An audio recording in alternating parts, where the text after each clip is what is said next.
And good afternoon, ladies and gentlemen. Welcome to Orlando, Florida, for continuing coverage of the 2024 U.S. Amateur Championship presented by the APA. Our coverage brought to you by our good friends at PoolDog.com. I'm your host, Jason Bowman, and I'm joined by Double J, Jeremy Jones. Jeremy, we started with 128 players. We're down to the final two who are hoping to add their names to the coveted Larry Hubbard Memorial Trophy by winning this year's U.S. Amateur Championship. Yeah, well, it looks like the two that are in the final are very deserving to be there. Who knows who's going to win it, but it's going to be sweet whoever does. Let's take a quick look at the format for the U.S. Amateur Championship Open Division. It changes a little bit here in the championship match. We are now in a single elimination tournament, race to 11, 8 games of 8-ball up to 13 games of 9-ball. And, of course, the winner of the lag can opt to choose either the format or the break. And in our championship match, we will feature Brandon Ashcraft out of Adrian, Michigan, and he's going to be going against James Blackburn of Reidsville, North Carolina. Now the players are ready to get started. Let's take you down into the pit for the start of this championship match.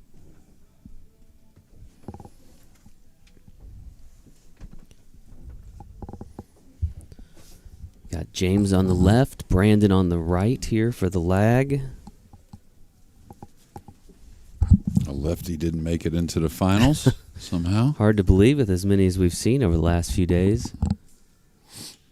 Brandon, if he stays true, he'll take the break shot after winning the lag.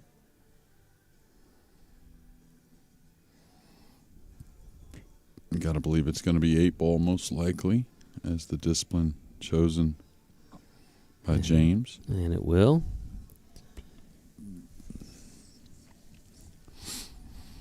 So get that popcorn ready, right? This race to 11 should be really good. Plenty of fireworks. Two guys that break the balls really well. What I've seen, the 8-ball patterns are pretty solid. Now James having a match on this table should be a little more comfortable here. So we'll see 8 games of 8-ball before they move to the 9-ball set.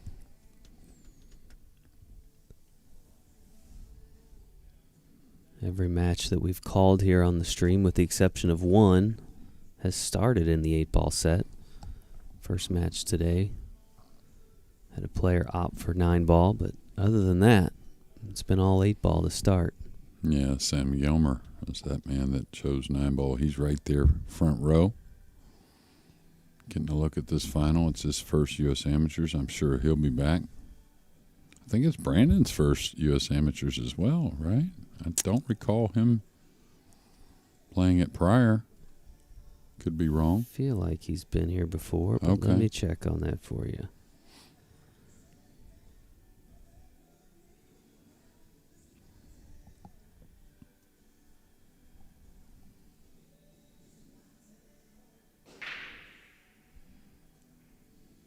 Okay, made a solid and a stripe. So he will have a choice on what he wants to continue the run with. Nice opening, but then some balls got grouped together, so could be a difficult one to clear the table in one inning.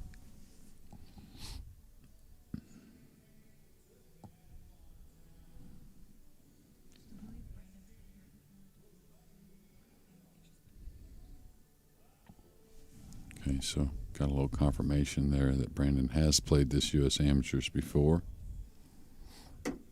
Might have been a few years since we've seen him here, but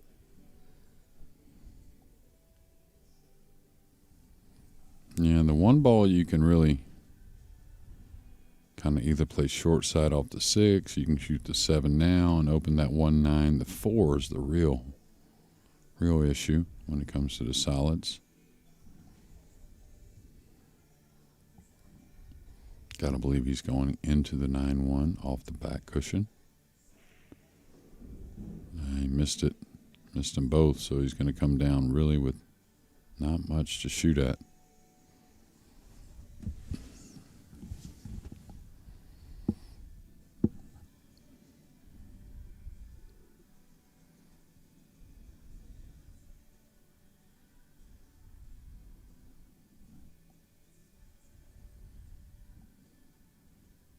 Brandon with a strong showing in his last match against Lance Ireland in the hot seat match.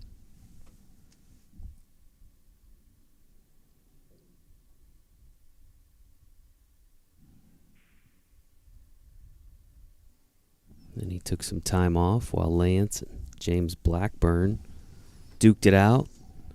That was almost a huge comeback there in the semifinal match. It was good to see Lance get going, but it was just a little late.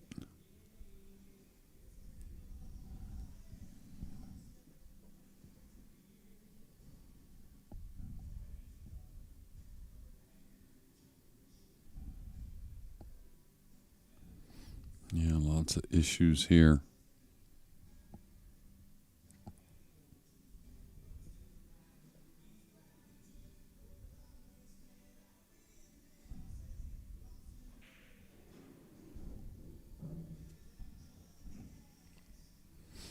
It looks like the 12 does pass the 14 to the upper left.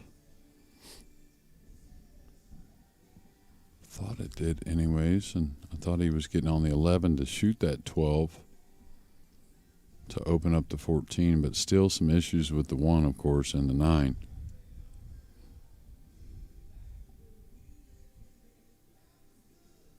May play a safety after this shot here on the 15. I was going to say he just went ahead and decided to play a safety there. And again, a lot of times it's about more where you put the object balls than the cue ball.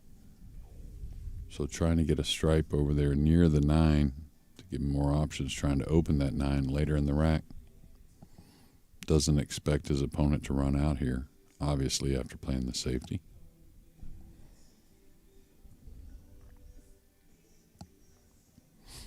He's left a little bit of an angle here to where he can go into the 4.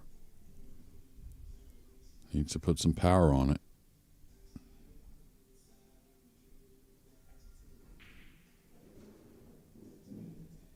And got it open pretty nicely. Now the problem is he may have to wait on the 4 till the end, because he's got to get at that 6 and 1, and really that doesn't, that's not on offer from the 4. So probably now off the 3 somehow get maybe a bank on the 6 cross side that offers some type of breakout or position on the 1.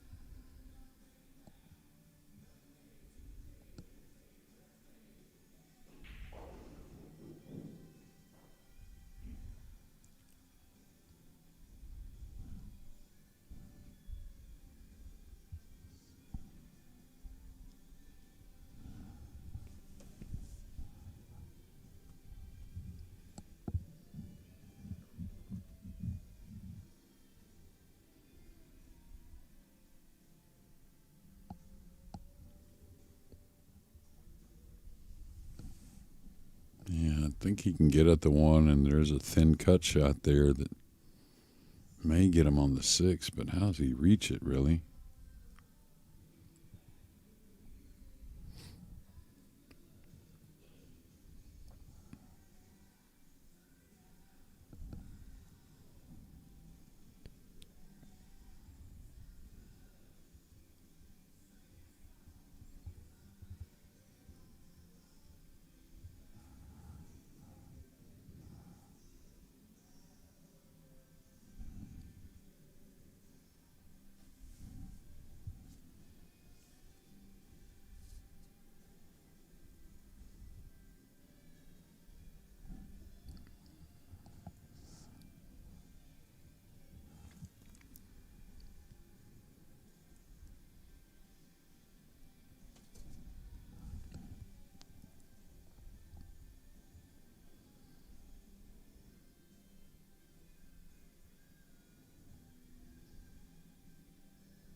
He's going to be putting low right spin on this. Of course, has to avoid the scratch, but with the extension, a little more weight. Easy to catch, a little more deflection, and catch this one thick to the short rail. Easy to catch thick anyways, really, but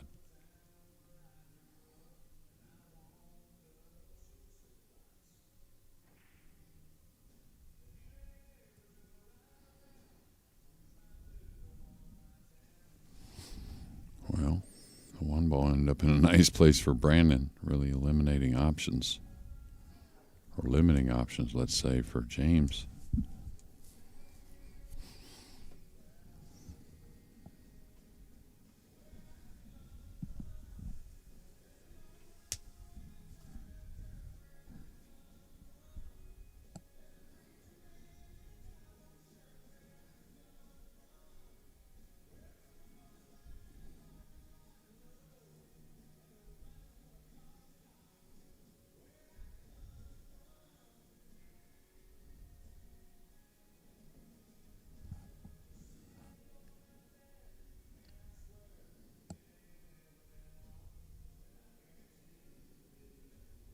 Looked like the 6 had a path to that side pocket. To me, it did.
James Blackburn back to the table here. James out of Reidsville, North Carolina.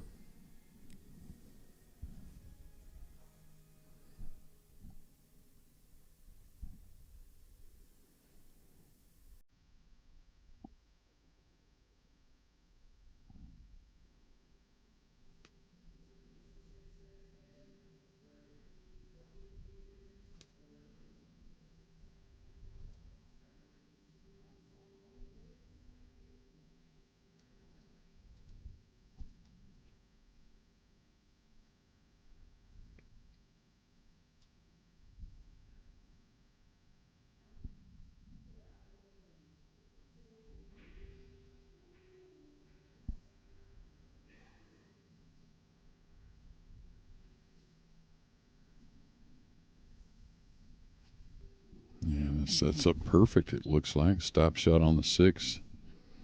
Get you on the 4. And I thought he could get across off the 4 enough to get on the 1.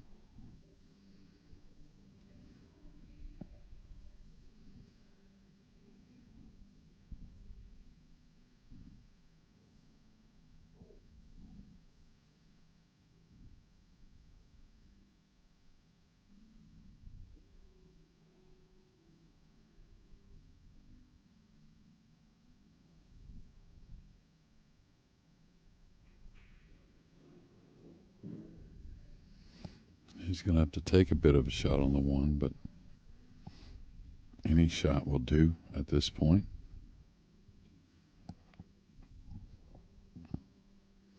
I got pretty thin, so he may be able to get back across the side.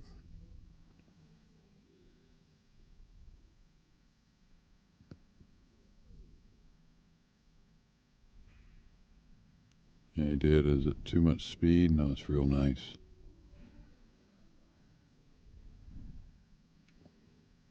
Could ease this in.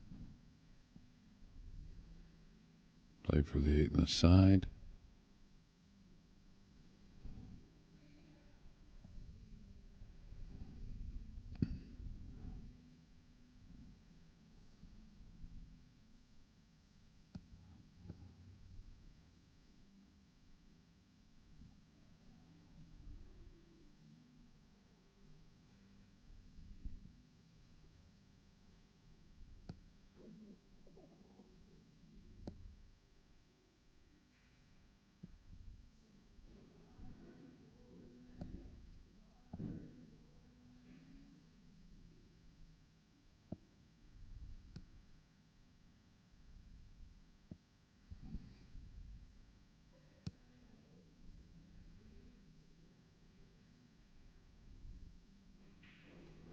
Brandon Ashcraft is on the board first, leading 1-0, and he will have the break when we return in just a moment.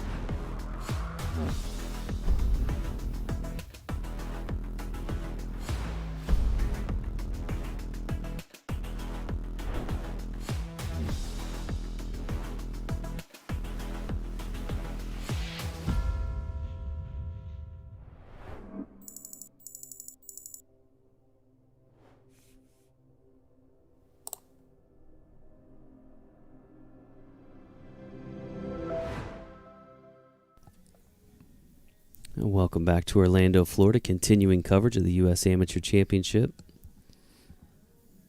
This is the grand finale, folks, the championship match. Brandon Ashcraft leads 1-0 in this race to 11. Second game of the 8-ball set.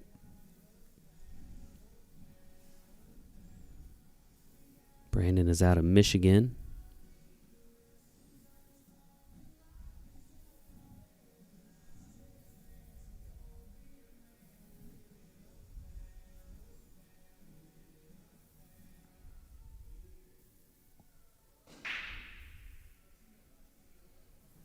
It's the 1 and the 10 on the break, it looked like.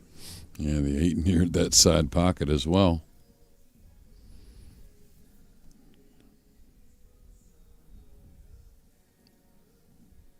I'll tell you, you'd like to have solids here, but what real starter does he have besides a long, difficult 3-ball?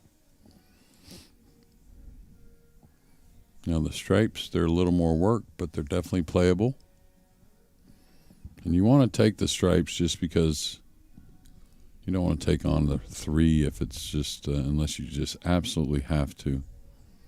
So even though the stripes are more difficult, if you can get the 15 and get that 11 out of there to start,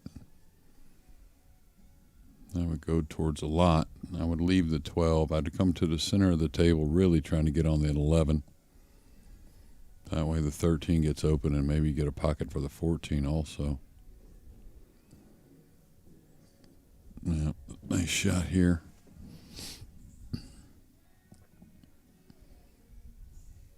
Yeah, he's looking at maybe he could cut the 9 and break them open. I like picking them apart myself.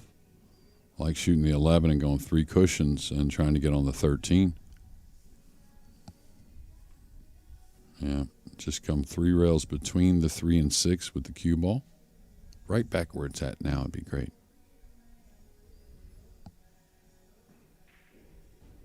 Yeah, this is going to be really good. Yeah, now just kind of do the same thing. Shoot the 13 here. And then the same exact path. Of course, you could shoot the 9, 13, I guess. It's all right. Don't want to get kind of funny straight jacked up over the 14, though. Still pretty good. Nothing wrong with this. Just, again, avoid getting elevated or somewhat straight on the 13 because you want to play the 12, 14 last before the 8. Is he going to try and move the 14? That could be dangerous. He's going to fall straight. Is he jacked up? No. He's definitely going to have to shoot the 12 from a bit more distance.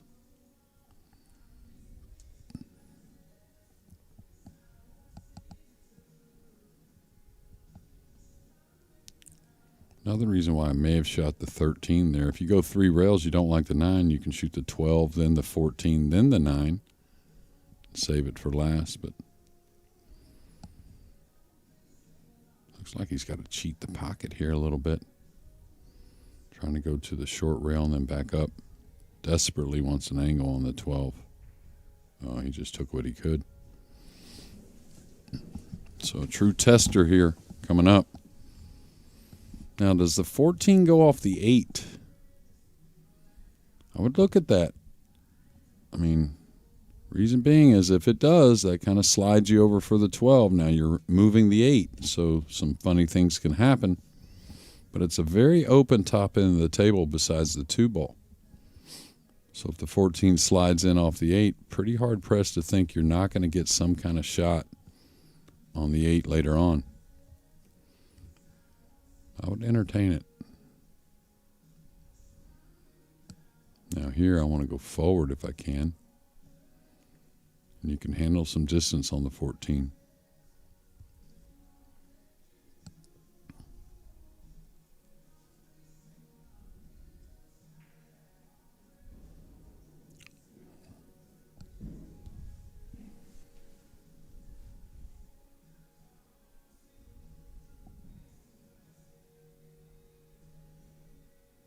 It's the beauty of the game, though, Jason. A lot of different ways to do it, right?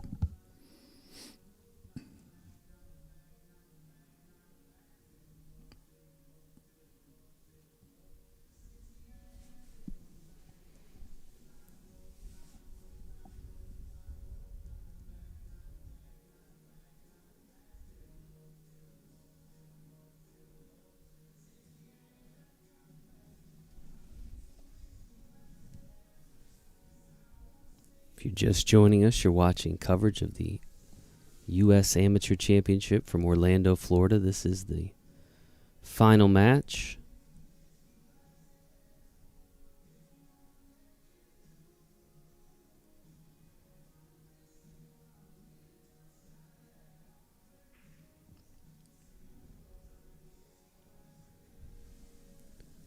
James Blackburn back to the table now.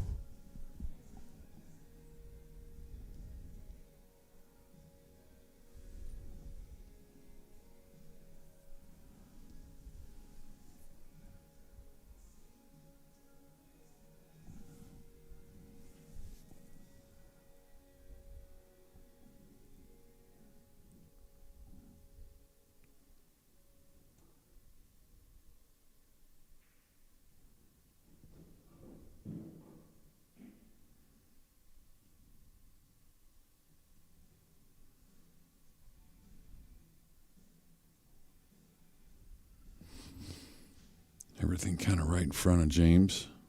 The 6, 7, 4. And the 5, 2 last.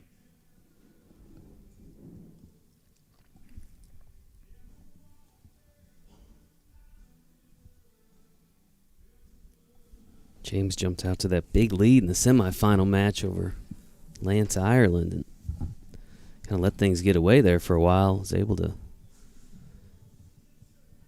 get it back together in that last rack, but I did kind of wonder how that would carry over here to this next match.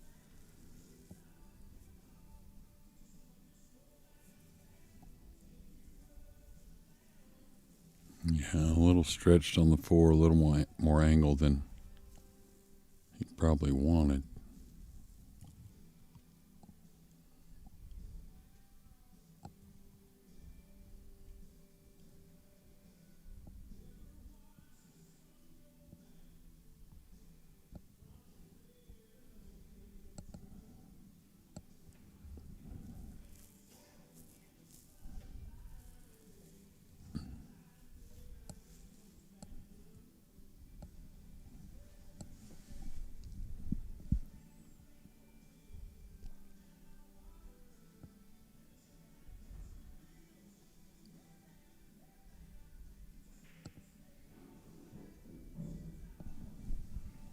love to fall on that 5 right now. If he just happened to fall for the corner, but always had the 2 ball. Not much to it. Just roll out 1 rail, get nice and straight on the 5 that goes by the 14. And our match should get tied at 1 apiece. Oh no, he's overcut this ball. Well, I'm not going to say anything like that anymore. Every time I curse him. As jinxy as they come, I think, but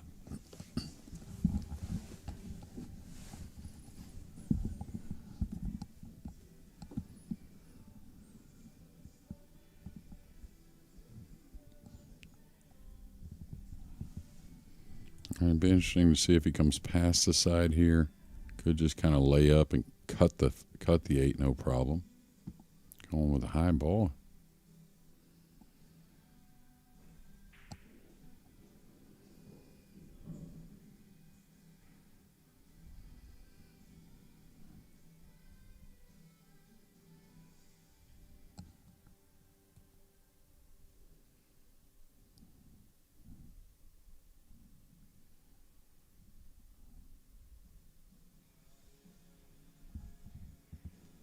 Brandon goes up 2-0 in this race to 11. He'll hold the break, and we'll be back in just a moment.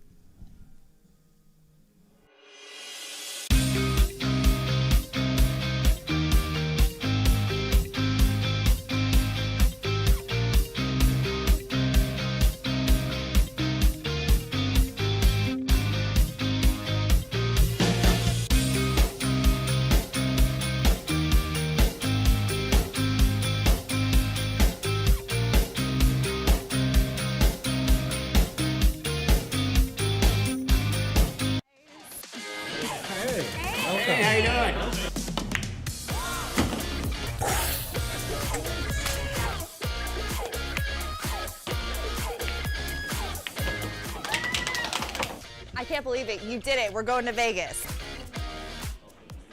Oh my.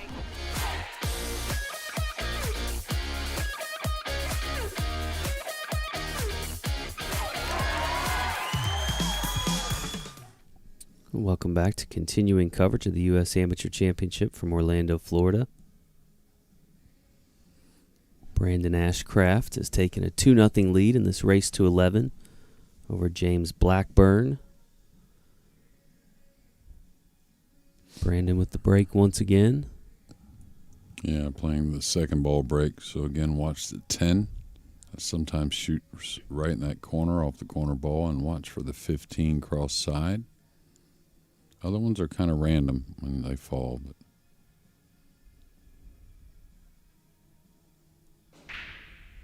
15 got kissed. Don't see anything down. So now James a chance to make up for that unforced error there in the last rack.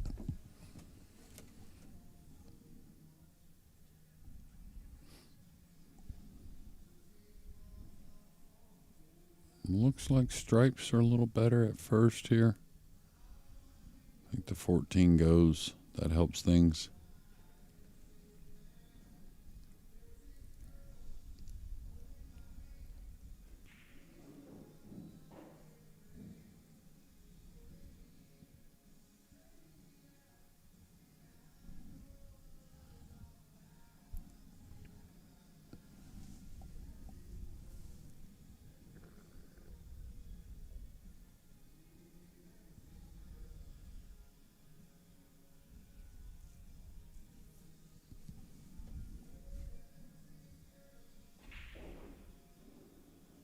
He's going to get over the 3. It's going to get a little awkward. You can see a little shake of the head from James. The one thing about 8 ball, in comparison to 9 ball, a lot more congestion and just little things you have to pay attention to a bit more.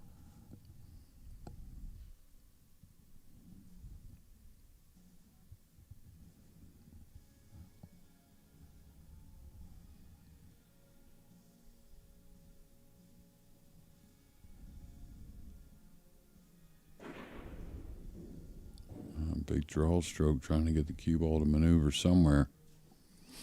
Now, fortunate he can see the 13, so he can maybe play a safety up behind the 10 and 12 with the cue ball.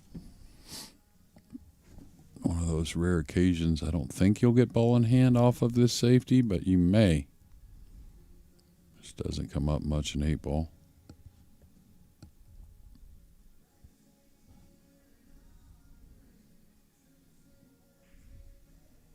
Yeah, got a little more cut on it, so he's going to let him see the 2.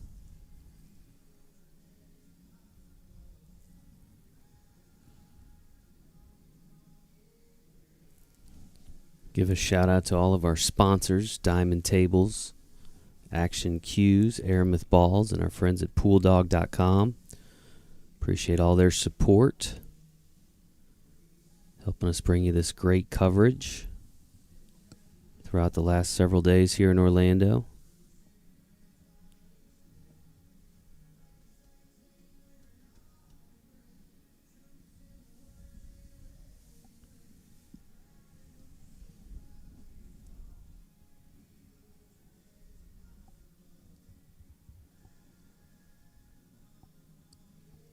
Looks like he's trying to run the cue ball.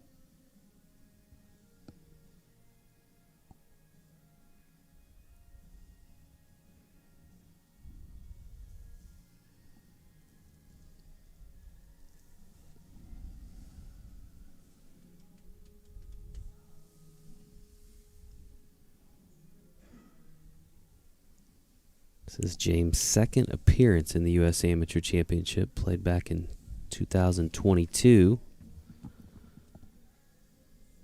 Did not place.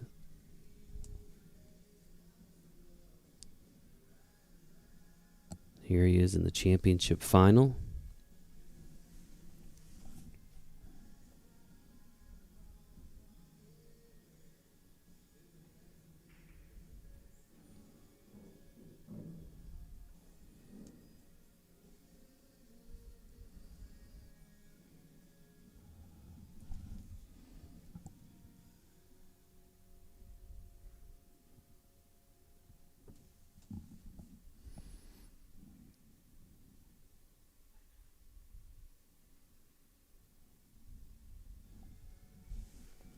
Been a great week here at the Hyatt Regency Orlando.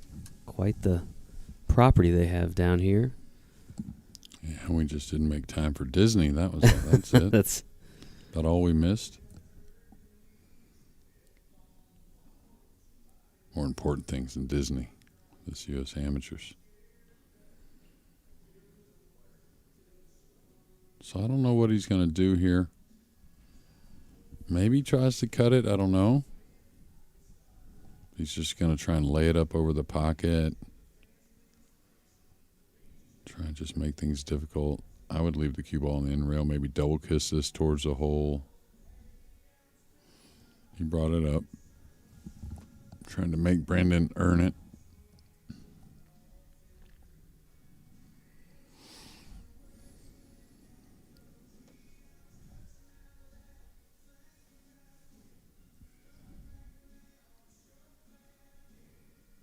And Brandon come off the left side of the 3 pretty easily and drop him maybe behind the 4.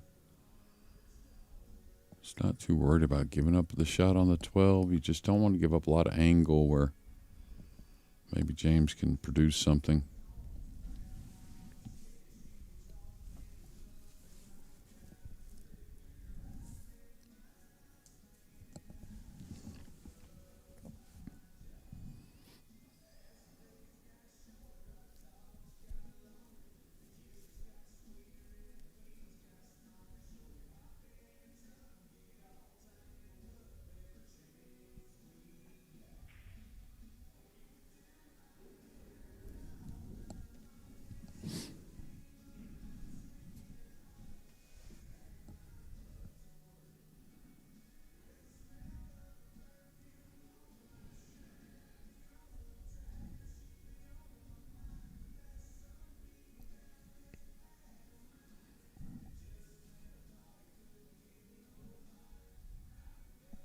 Is he trying to go into the 7 here maybe?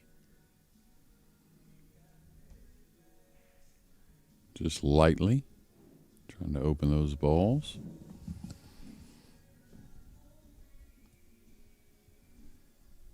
Again, he's got to get to a difficult 2-ball and 6-ball. Kind of on it right now, somewhat.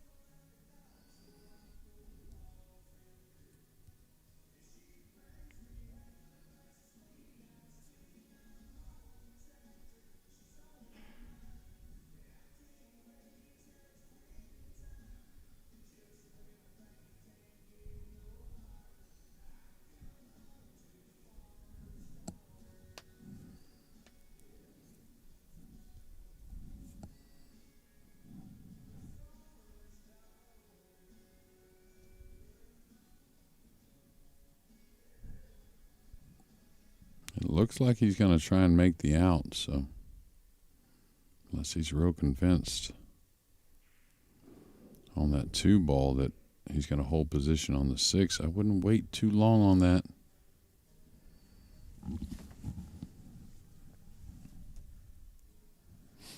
Looks like the 2's almost dead. Kiss shot off the 6, really, but if you can cut it cleanly, you'd rather not take any chances.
Eight in the corner. James Blackburn picks up his first game. Probably not the way he would have wanted, but he is on the board nonetheless, and he will have the break when we return in just a moment. This one is using actually 10 balls. So what exactly is a tangent? There's, in my opinion, 3 types of bridge: the closed bridge, the open bridge, and the rail bridge. We're gonna start with the closed bridge. Now if you practice this, it's really gonna help you to go from a 2 to a 3. In this episode today, we're gonna cover how to go from a 3 to a 4. Let's get into it.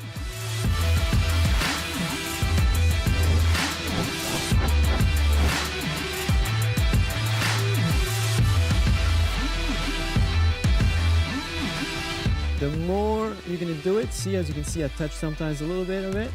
And 8, right? So you technically have 8 zones for 10 balls, so you have a little bit room to spare. I really hope this was useful, and I cannot wait to see you for another video. Later, everybody.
did it. He did it. Holy smokes, what a shot. The 2 defeats the 9. David has beaten Goliath. And welcome back. Continuing coverage of the U.S. Amateur Championship in Orlando, Florida. James Blackburn now with the break.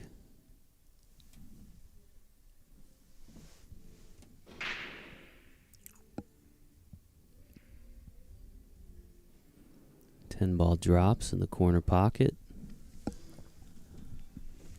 Yeah, stripes look okay. There's an 11 ball that's an issue, but he can play the 12 off the 5 to open that pocket for the 11. Could shoot the 13 and go at the 5 with the cue ball, or at the 11 to try and open. That's all right as well.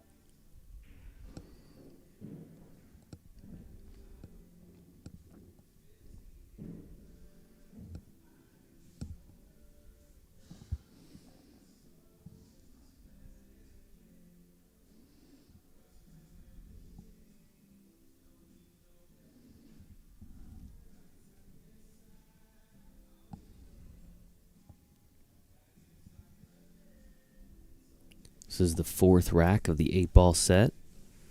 Play a total of 8 racks of 8-ball before they switch over to the 9-ball set.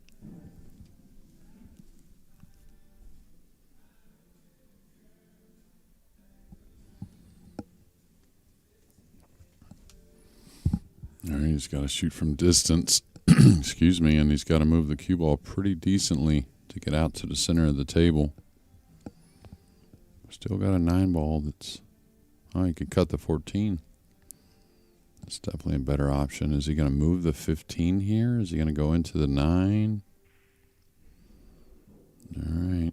Kind of letting it loose a little. I think it'll work out. I think he can still cut the 11.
James misses that 8 in the side pocket that would have tied up the match. Gonna bring Brandon back to the table. Yeah, that would have been a break and run. Changing the break location that he's used mainly, which is the second ball break, but after seeing Brandon maybe struggling a little bit to make a ball with the second ball, he went more head on. Now he can roll the 3. I wouldn't say it's totally free. He's shooting the 1. So the 1, if you miss, you probably lose the game. Whereas the 3 is a little more of a two-way shot. Well, that was pure.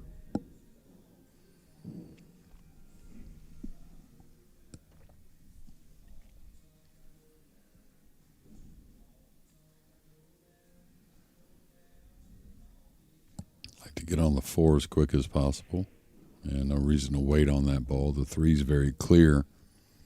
So I'd probably take the 4-way first myself, but really shouldn't matter.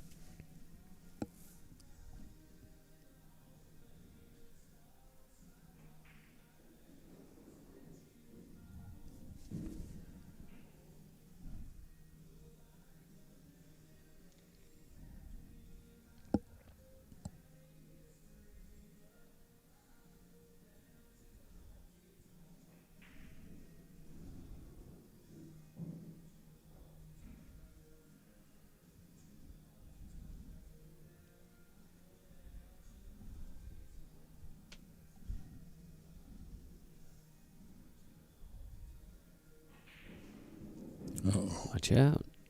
Well, thought that ball was gone. I was a little shocked he drew the ball. I thought he had an angle to go forward and stay away from the 8, but now he maybe has to play short side on the 8. That may be difficult to get to as well.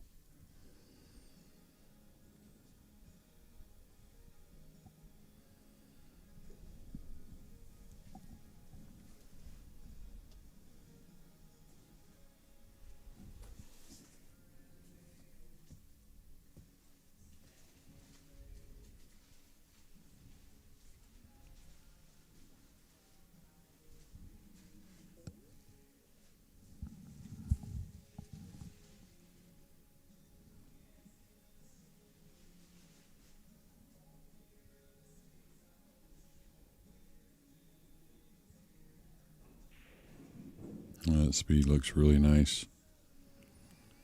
Still no hanger. One of the prettiest shots in pool, cutting it down the rail past the side, but never one you can take your eye off of.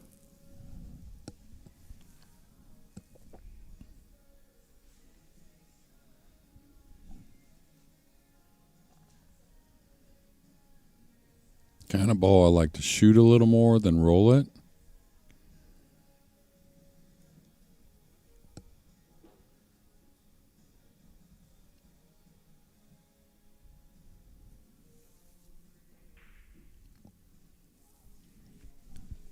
Caught that side pocket.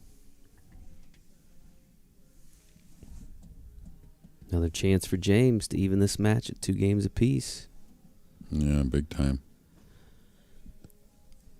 Got to go for this bank.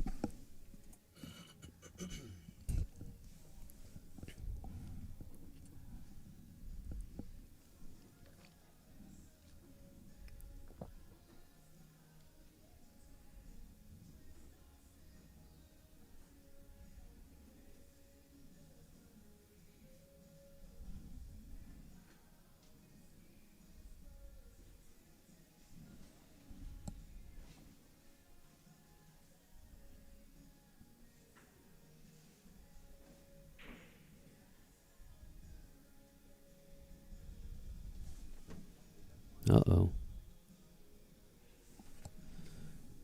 Well, the 8 ball doesn't fall, but it's about to here momentarily.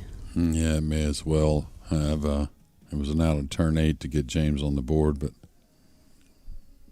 maybe a little fortunate on that miss on the 8 from Brandon to leave such a difficult shot. But James had a very makeable 8 ball to start in this rack and let it get away. Brandon takes a 3-1 lead in this race to 11. He'll have the break when we return in just a moment.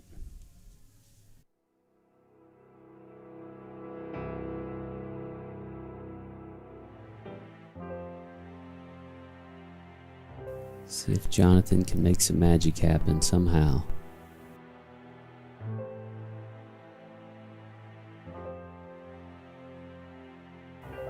Oh, she made it. She made it. And there's an unbelievable chance here for a team that was downhill 0. Never over till it's over, people. True. What a comeback by these two. Holy moly, people.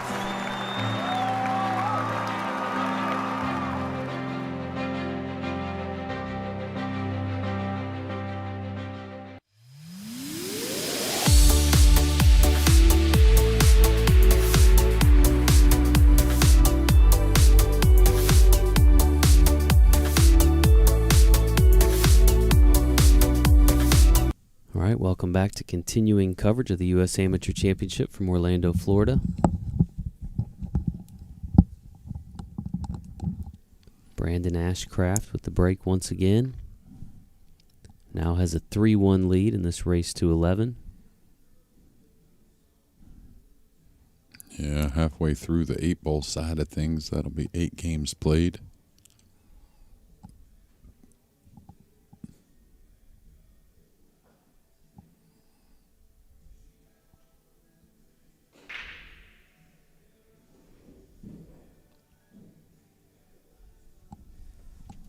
That's the break there. The timing was perfect. That's why the spread is so good. Pocketed a stripe. The 8-ball's tied up, but he's perfect on the 14 to shoot it and bump the 8 open, having the 15 laying there, so he can take care of what looks like the only real problem. He can take care of it early. As long as the 14 goes by the 2, which I think it does. He's pretty close to it as well, so accuracy should be at a premium.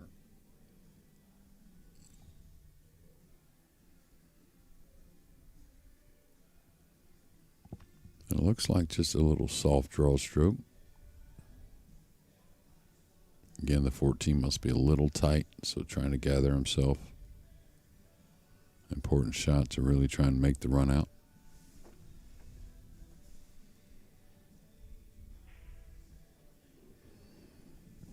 Yeah, he's opened it nicely.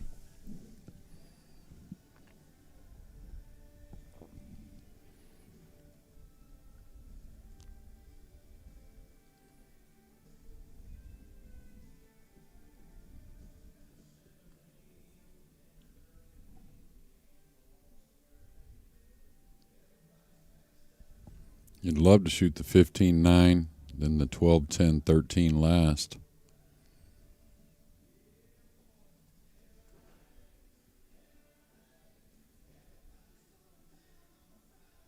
Could go the other way, but I think the 15 come one rail out for the 9, and then it's pretty easy to take care of those last 3 stripes, and you're in a good position to get on the 8.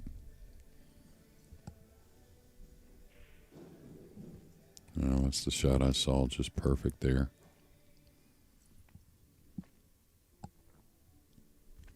And again, from here, you have a lot of options. After you knock the 9 in, you can play the 10, 13, 12 last. You can play the 12, 10, 13. But everything's grouped there together. So it's when you have those kind of options, you don't really have to panic. Main thing here, don't miss the 9.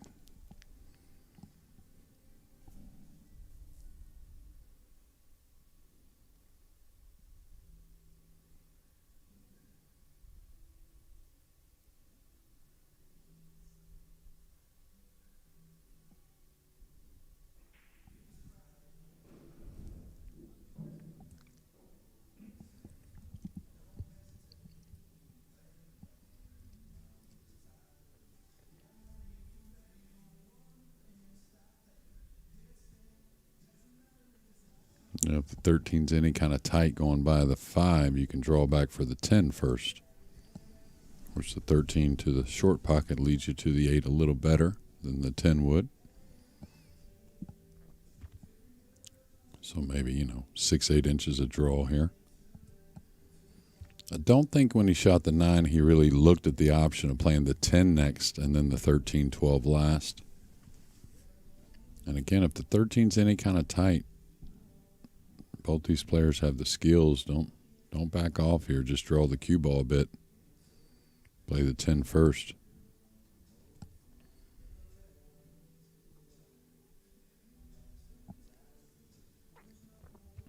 Okay, the tip position's up a little bit, so he's going to play the 13 to the opposite. And now you fall to where you're going into the 10 a little bit. Yeah, that's, again, the rail. Settling for the cue ball on the rail. That one hurts. So this rack, which looked like all the difficulties were done, now all of a sudden has become tricky. And he's playing to a tight pocket, which he's looked at a few times. I think he's got to bump this 10.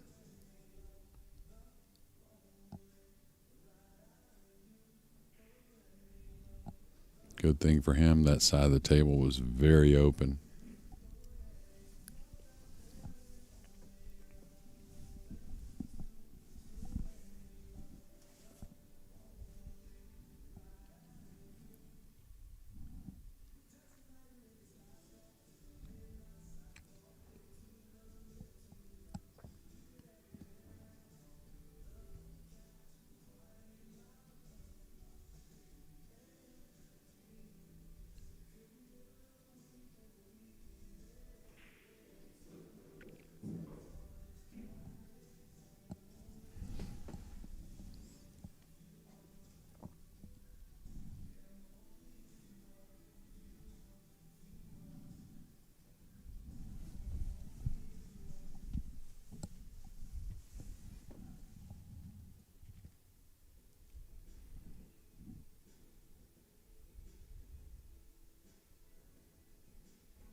Another missed 8-ball. This one in the top pocket, just sitting up there. Brings James Blackburn back to the table. Yeah, we haven't talked about that pocket today, but it's been tough all week. I didn't think he hit it perfect, but I thought he hit it good enough to go. Now James up in the trees over the 2-ball, and you can see no room for error. I don't know what you do from here, really. I think you just got to start with the easiest shot, knowing you probably got to bank the 2 or do something special with the 2 to try and steal this game.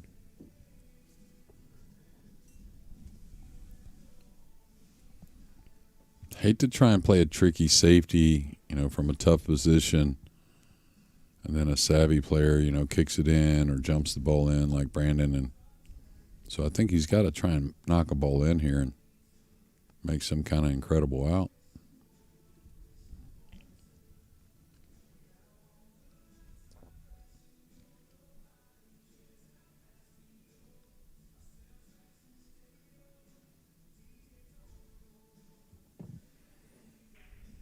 Great shot.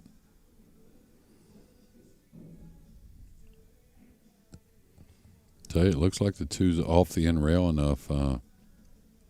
Very bankable cross corner. So you'd want to run the 4, 5, 6, 7, whatever order you like there. Play the 1 to get on that bank on the 2.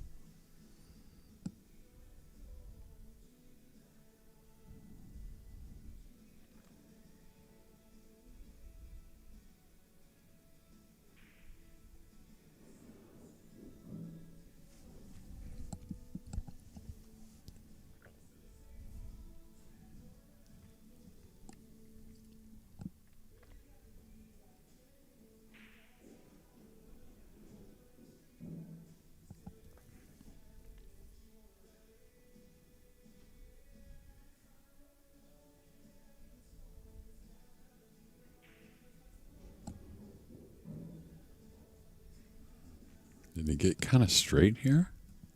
Maybe a hair. Shouldn't slow him down too much, but you don't want to be on the rail when shooting that bank on the 2, so make sure you're off the rail shooting the 1.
Nice job by James to take advantage of the missed 8-ball. He pulls within 1 game of Brandon Ashcraft, and he will have the break when we return in just a moment.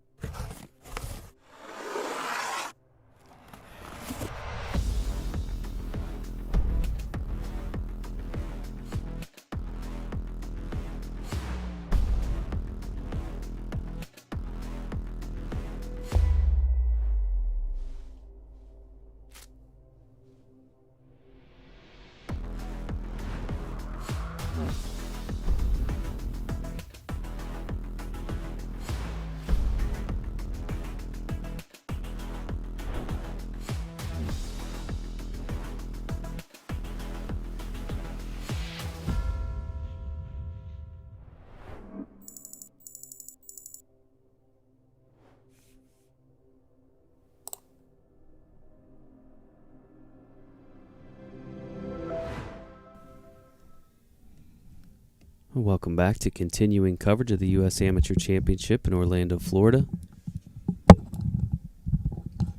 James Blackburn now trailing by 1 game. We'll get that score updated for you. He has the break.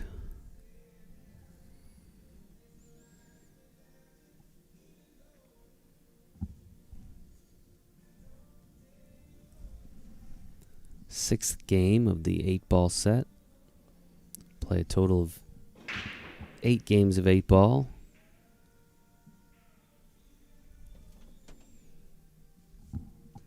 Dry break there for James. Brings Brandon back to the table.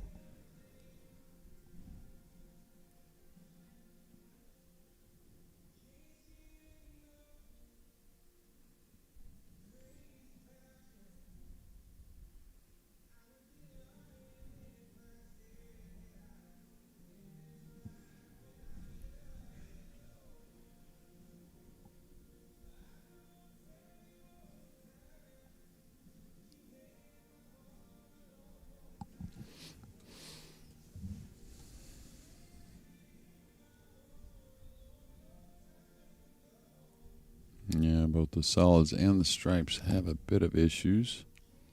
I guess he's getting at the 2-ball here. Can't tell if the 7 goes. That's the ball below the 8 and the 12.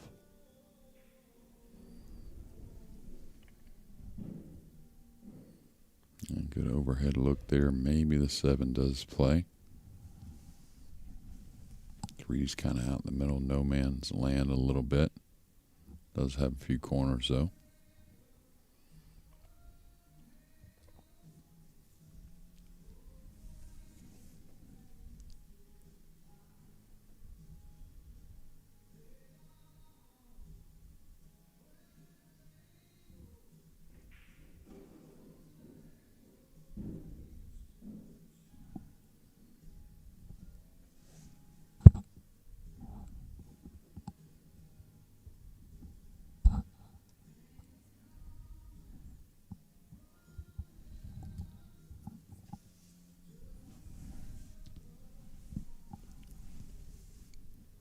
Doesn't seem so concerned with the 7 though, so that tells me it does go. Now the 8, that's another one that could be an issue.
James Blackburn back to the table now.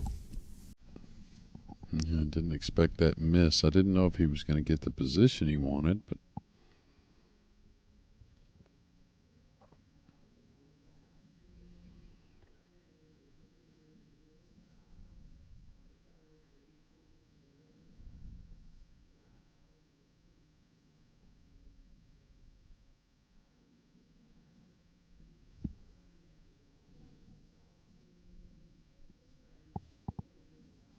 not sure what he's going to shoot at. You would think it's the 15, but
he's shooting at the 7 here? I don't know what he's doing.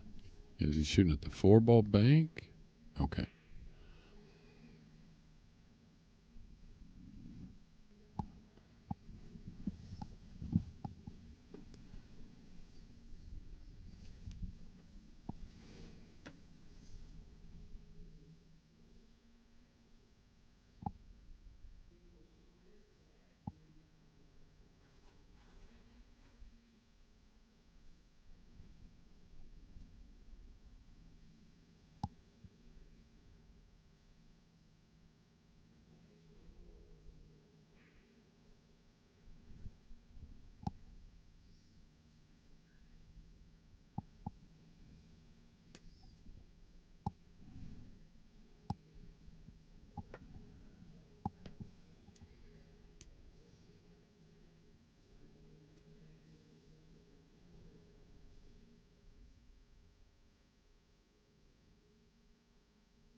I think he's going to attack here, try and swing this bank shot in, create something with the cue ball.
Looks like he's going to have to go into the 8. Maybe not. Maybe he can avoid it and draw one rail back over. That would be ideal.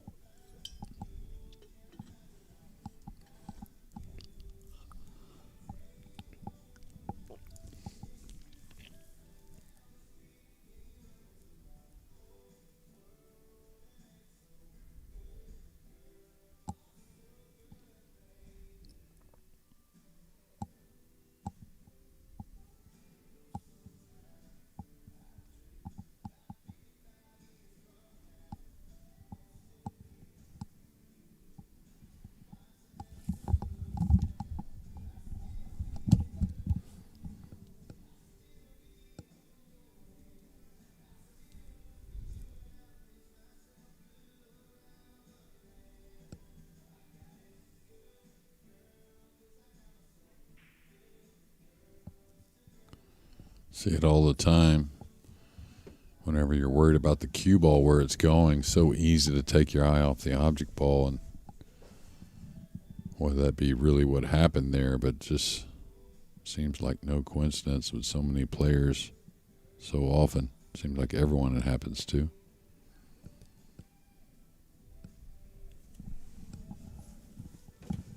Maybe a chance for Brandon to get one back here now. Yeah, the 6 looks awfully funny to play by the 14.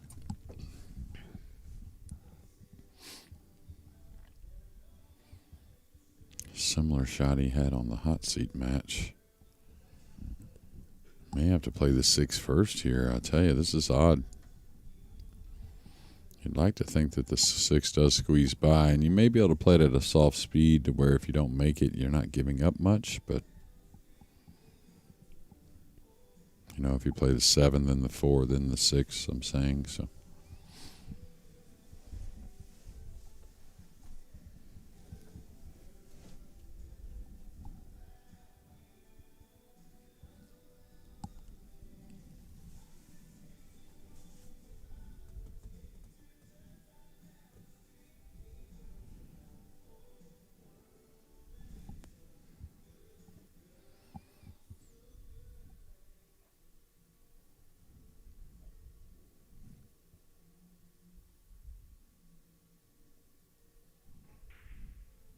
Pure there.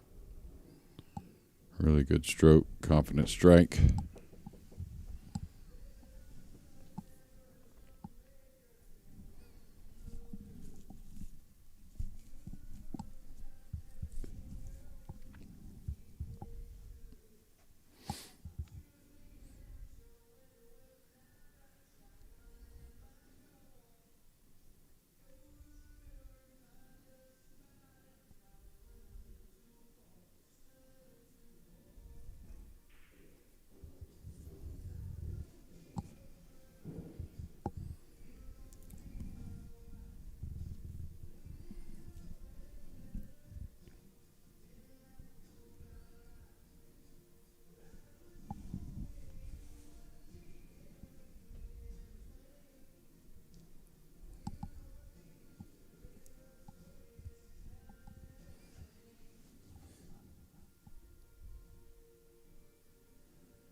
Brandon pockets the 8 ball, regains that 2-game lead, and he will have the break when we return in just a moment.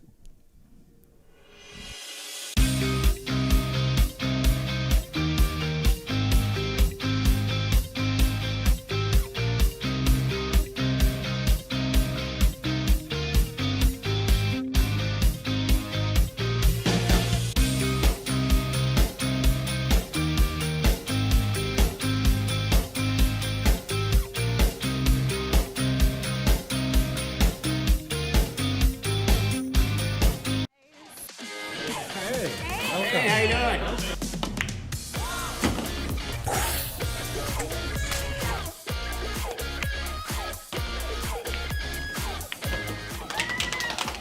I can't believe it. You did it. We're going to Vegas.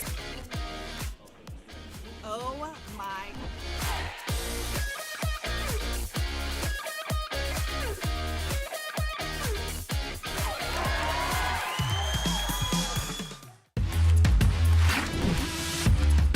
This one is using actually 10 balls. So what exactly is a tangent?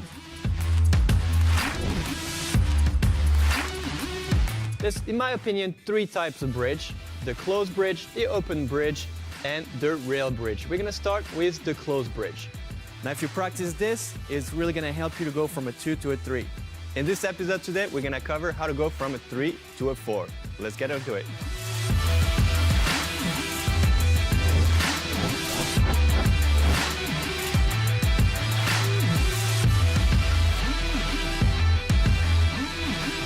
The more you're gonna do it, see, as you can see, I touch sometimes a little bit of it. And 8, right? So to technically have 8 zones for 10 balls, so you have a little bit room to spare. I really hope this was useful, and I cannot wait to see you for another video. Later, everybody.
And welcome back to continuing coverage of the U.S. Amateur Championship here in Orlando, Florida. Brandon Ashcraft at the table here. He'll have the break. 7th rack of the 8-ball set.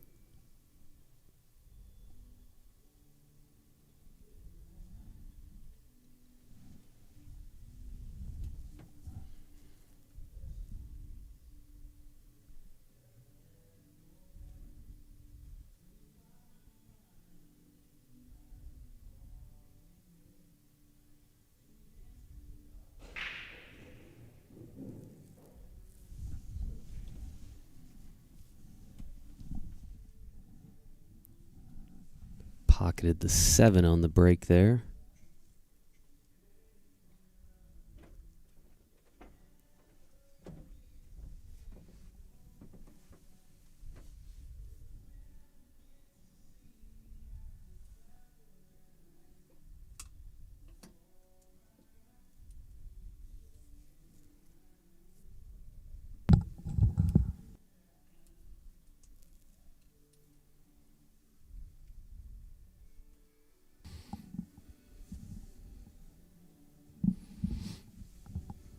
Yeah, it looks like a solid on the break, but does he have any shot at a solid?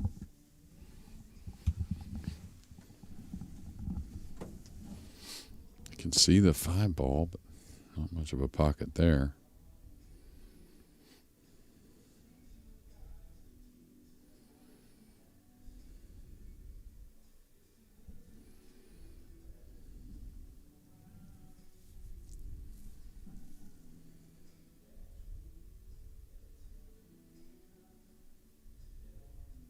Going for the bank on the 5.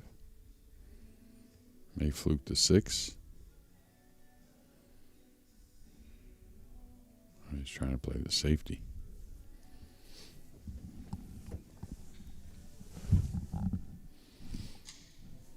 Brings James Blackburn back to the table now.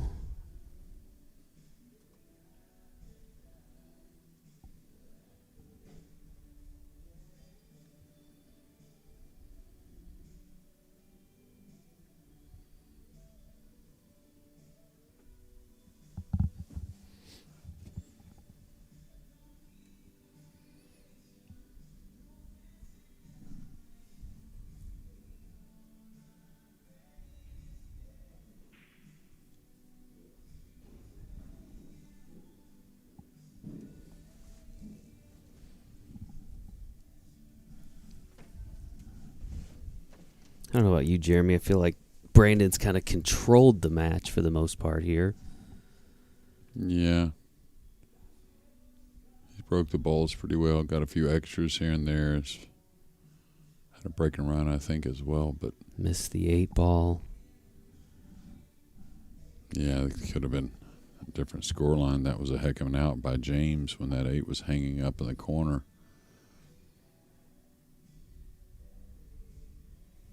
I think that's a good way to label. He's kept control, but I don't think either player really has got going yet.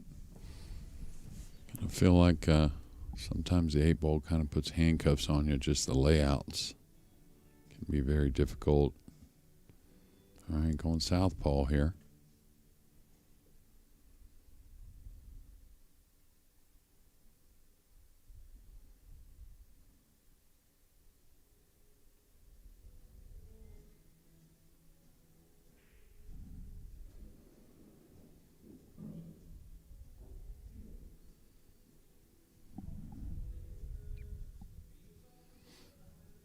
May have to take on the long distance 9.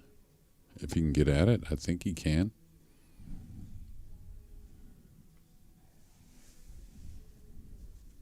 Still got some work on the bottom end with the 12 and the 11. The 12 does go, but the 13 kind of leads you to the 12, which may lead you to the 11 after that. So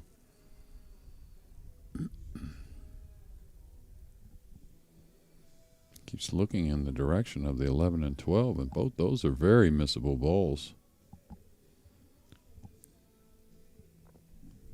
Kind of felt like it had to be the 9, but maybe not.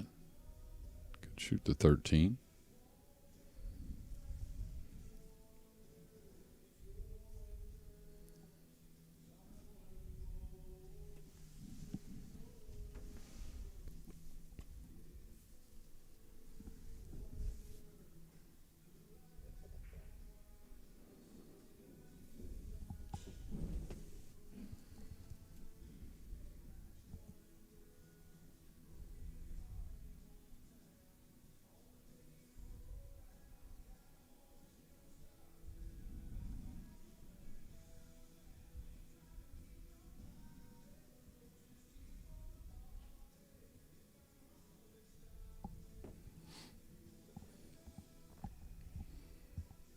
Needs to stun this a bit. Get out for the 13, I think, anyways. Looks like a top English. Okay, he did stun it, but overcut it a little. That's going to hurt.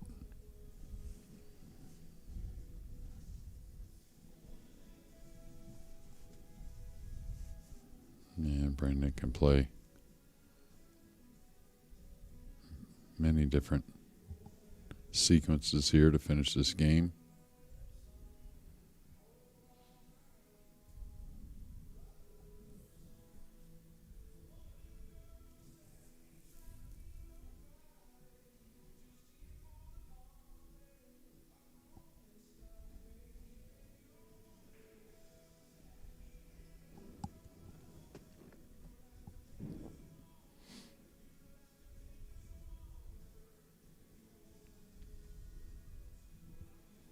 Yeah, I would have liked to have the 2 to lead me to the 3-6. Not saying the 4 is bad option at all, but it can get a little tricky coming down with the cue ball, where the 2 ball you could just stop and have the 3 and 6.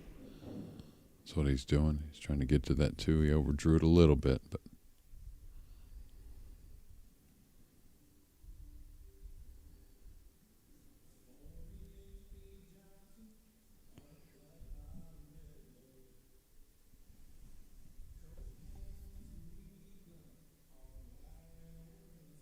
does he bump this with speed?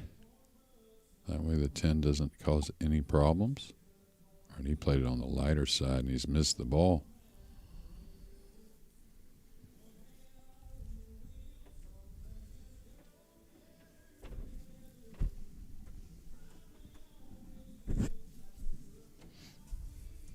You can see he's trying to process that miss.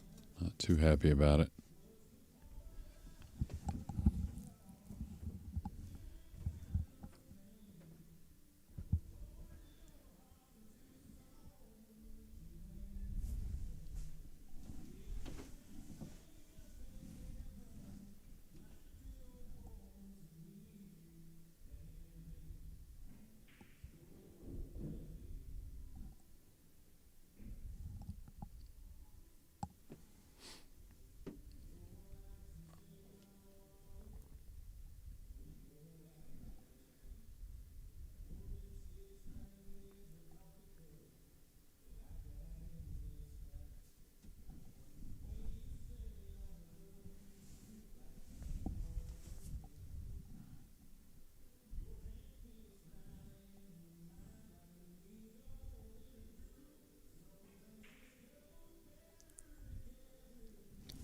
Suddenly that lower pocket's giving everybody some trouble. Yeah.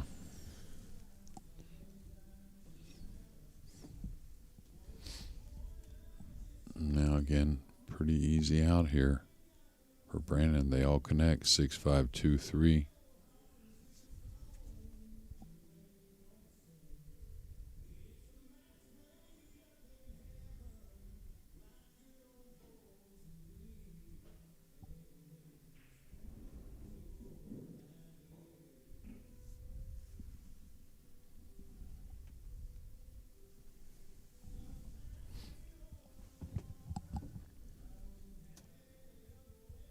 Yeah, the difference, sometimes if you're an 8-ball player that plays a lot on the 7-footers, and a lot of leagues are on that, of course, and it makes sense. But when you go the 9-footer, what I see with a lot of players is when you're on the 7-footer, you never worry about a miss, so you don't be as aggressive with the cue ball. You just kind of make sure you have the shot and the line you want. Where you got to remind yourself a little harder pocketing the balls on the 9-footer, so the line of the cue ball means a ton still, but maybe get a little closer to your work at times.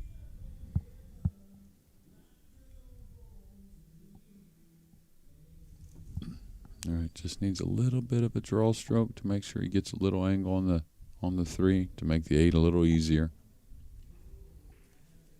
And kind of let up a little bit. Should be okay.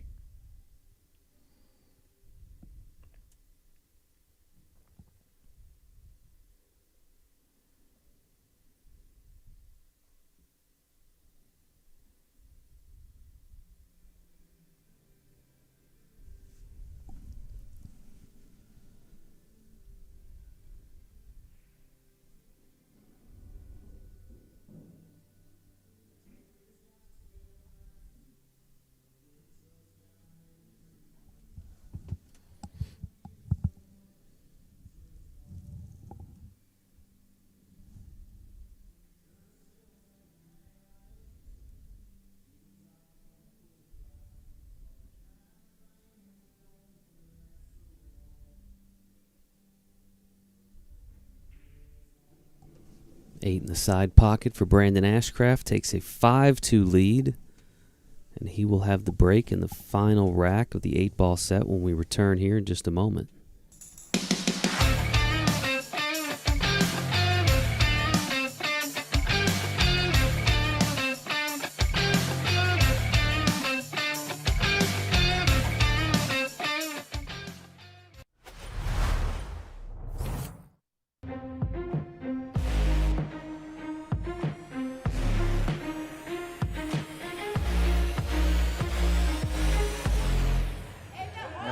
He did it. He did it. Holy smokes, what a shot. The 2 defeats the 9. David has beaten Goliath.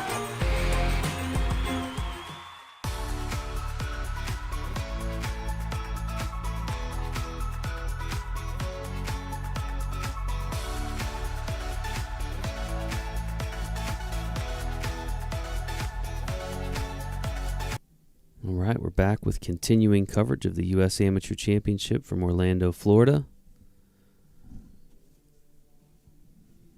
Brandon Ashcraft now with a 3-game lead in this race to 11. He'll have the break here in the final game of the 8-ball set.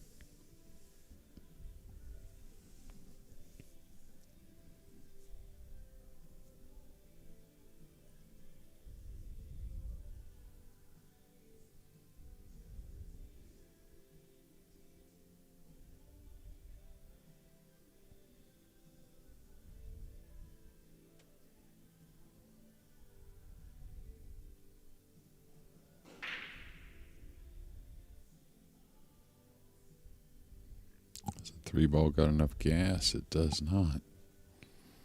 Another dry break in the 8-ball set. And these are wide open both ways, solids or stripes.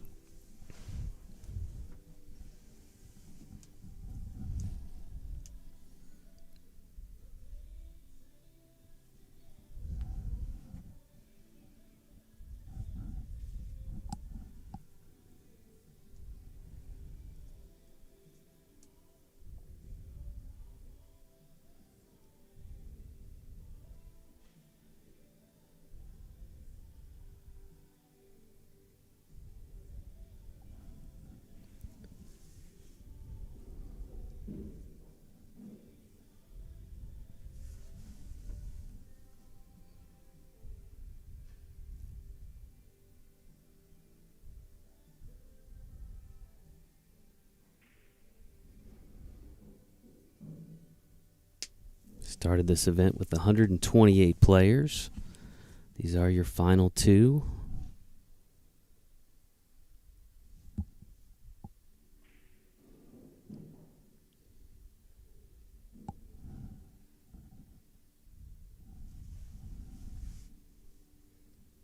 And it's a hair odd to get on the 1.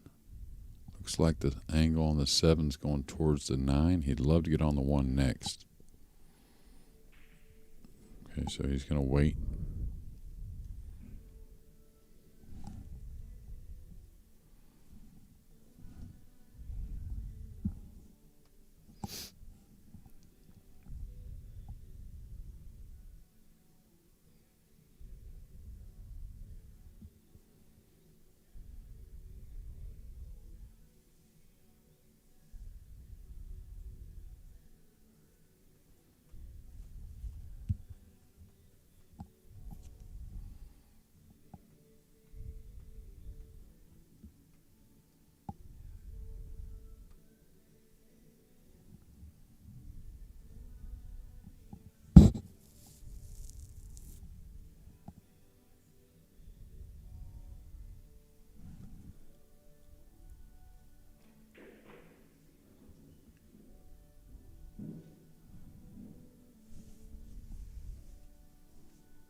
Yeah, big mistake there. Not sure if he really has anything. And he's got both the 4 on the rail, the 1 kind of tucked away, so he needs to get a ball up and threatening. I don't really see much to shoot at, but he needs to get a ball out in space somewhere. At least he may leave a tough shot for Brandon that he may make a mistake on. But if you don't get balls out in the open somewhat, Brandon will be able to play an easy safety in return.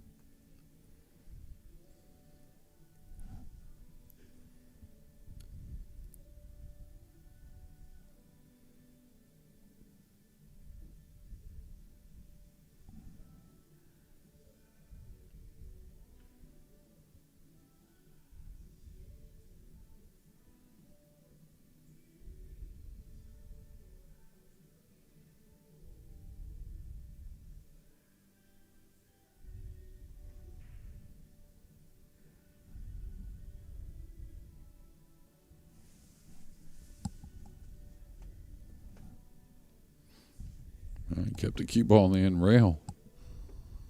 Got the 4-out open. Left a tough 10 ball. That's assuming that's the shot you'll probably see. Could be a safety.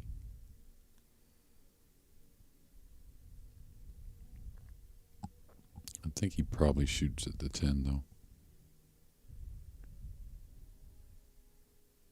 Safety to me is a little tricky. You'd like to roll off the 13 and say to yourself, yeah, I can get him behind the 11, but if it leaks, you could give up a shot, get James going. So he's going to take it in his own hands here. A little bit of a tough 10, but playable.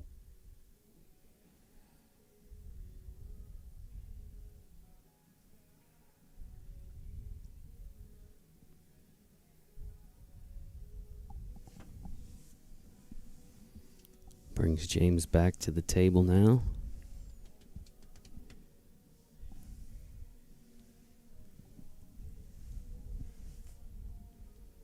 Yeah, I don't know if the one, I mean, it will go off the 10 in the side. Can't say it won't. I think it definitely can be made. Not very easy from our look anyways.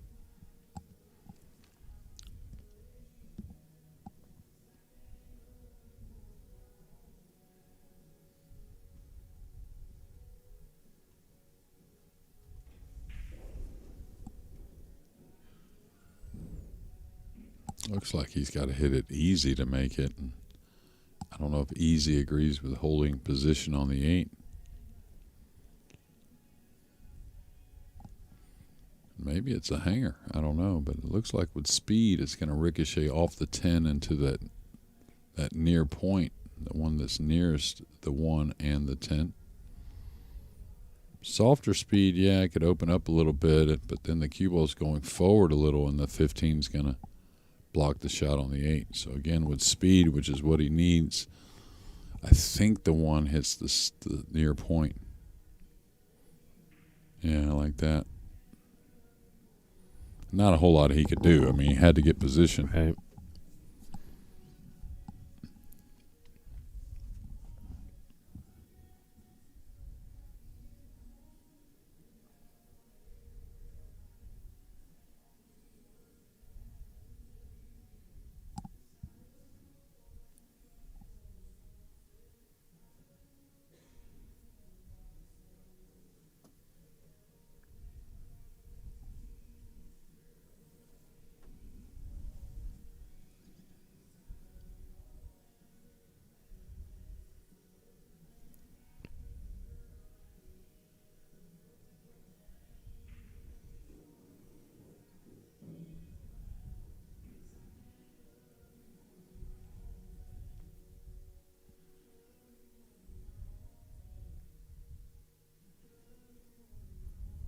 A lot of times, you know, that 15, you leave it up there, but I'd like to get on it a little quicker myself, just because you have so many stripes down here to choose from. The 15 actually could be the oddball if you happen to get a little out of line on the ball before the 15, because it doesn't have that many pockets.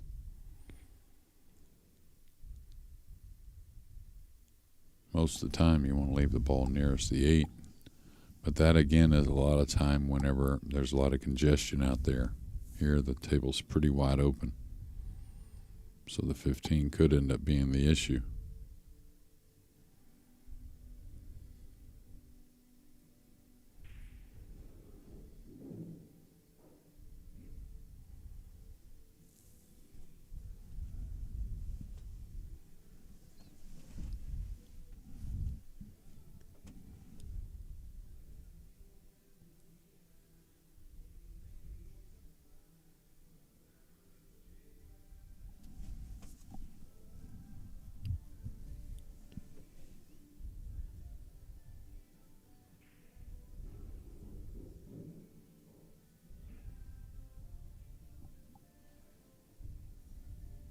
Should be all right here, though.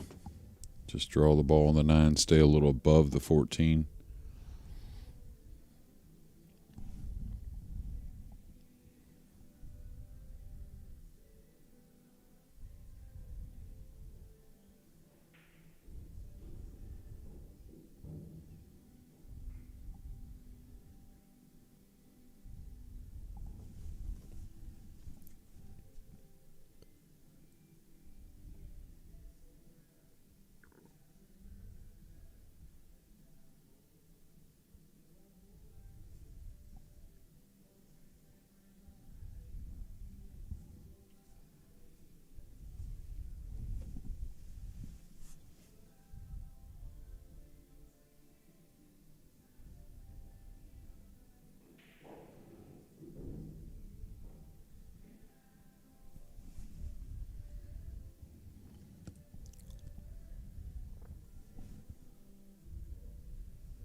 Brandon takes the final game of the 8-ball set. That'll give him a 6-2 lead as we switch over to 9-ball. We're going to take a quick break and we'll be back with continuing coverage of this year's U.S. Amateur Championship.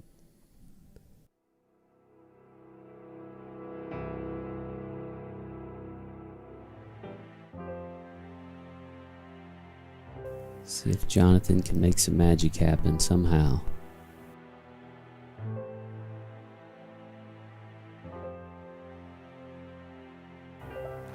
She made it. She made it, and there's an unbelievable chance here for a team that was downhill 0. Never over till it's over, people. True. What a comeback by these two. Holy moly, people.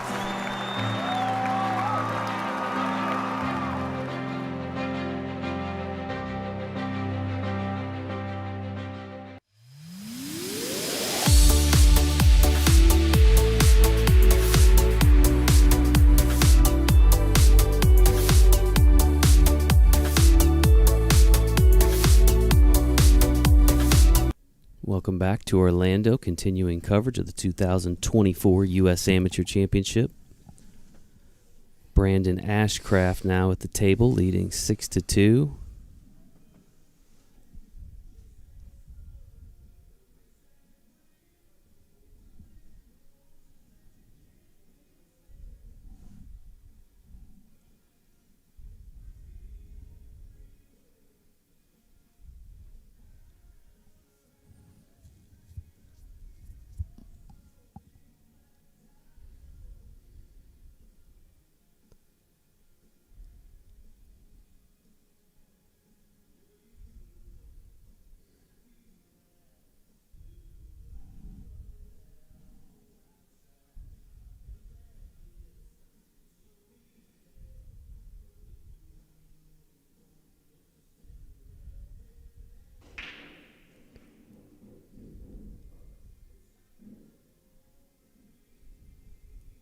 Two balls on the break there.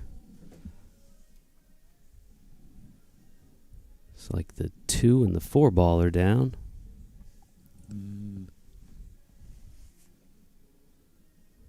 4 and the 5. 4 and 5. 4 and the 5. Oh, yeah, there you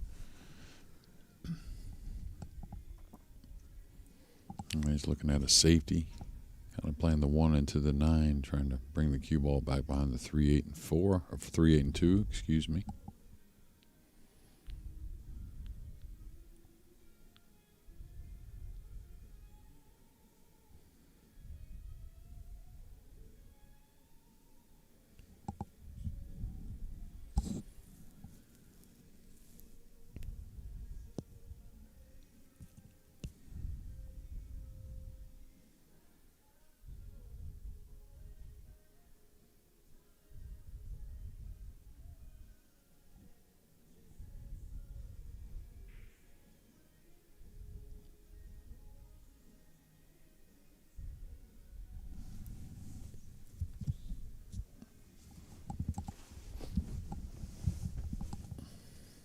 James Blackburn now back to the table.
That'll be ball in hand to James.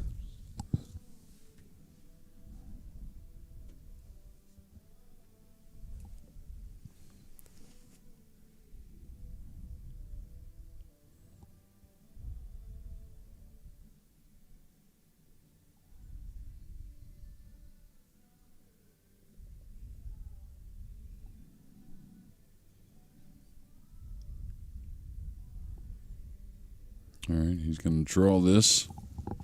Kind of prefer with ball in hand going forward to the other pocket. Just because it is kind of crucial to get on the 2, pretty correct to get on the 3 ball. Nothing wrong with drawing it, but you tend not to have quite the speed control as you do going forward. Like here, he's going to fall here underneath this. Not bad. He could actually break it out if he had to also.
I think the bank is playable, even though the 7 seems pretty close, if not froze to the rail.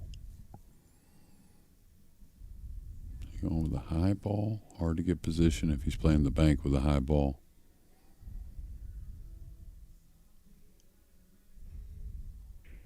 Oh, he went that way. Hit it sweet. Didn't know he could get to the right side of the 7, really.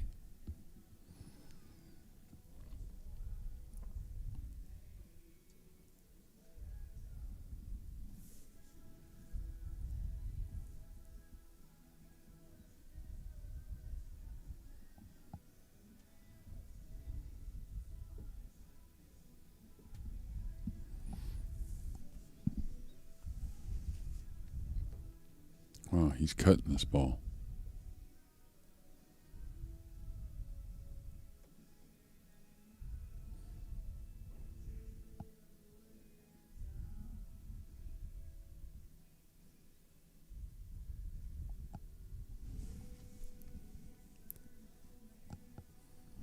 Didn't leave it easy. Of course, the 8's easy, but position on the 9, not so much.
Big shot there by James. Oh, Watch no. out. About to say. Wow, huge shot. Narrowly scratches in the side, but picks up another big game. And he will have the break when we return here in just a few moments.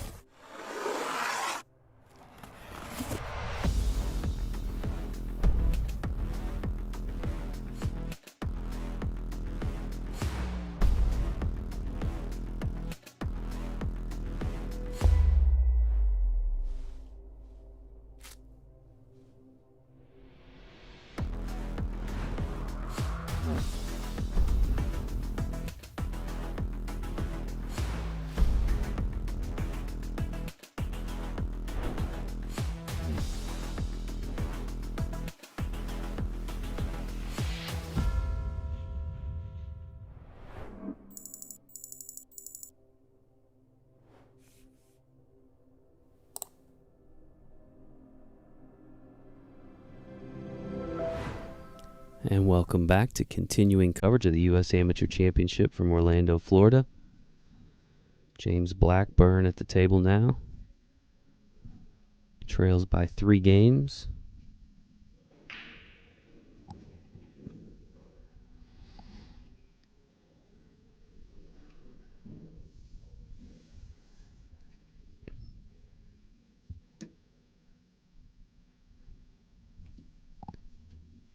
Two balls on the break. The 3 and the 4 ball.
Just came back up.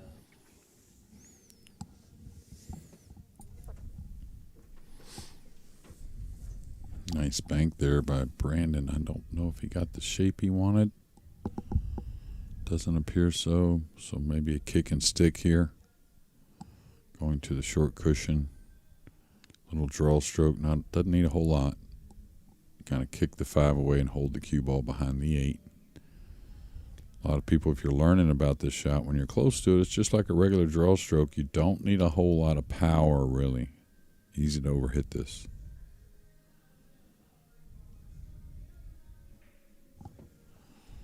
Yeah, nice shot.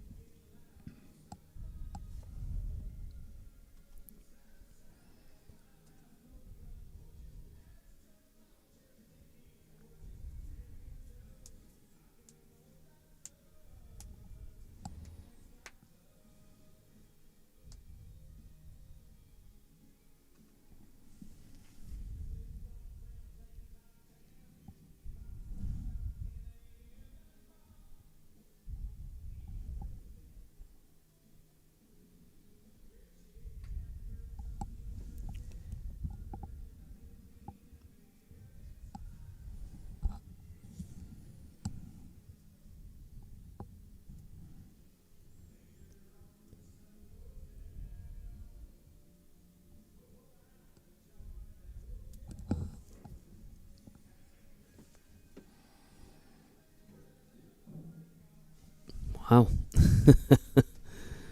That'll do. That'll do, all right.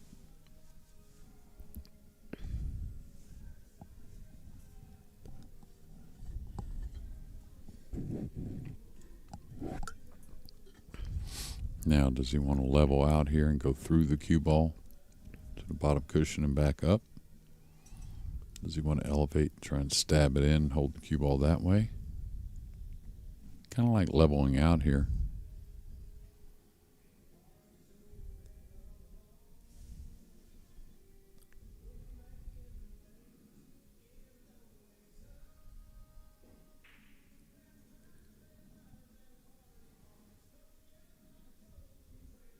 Well, after the nice shot on the 5, unable to pocket the 6, Brandon Ashcraft back to the table now.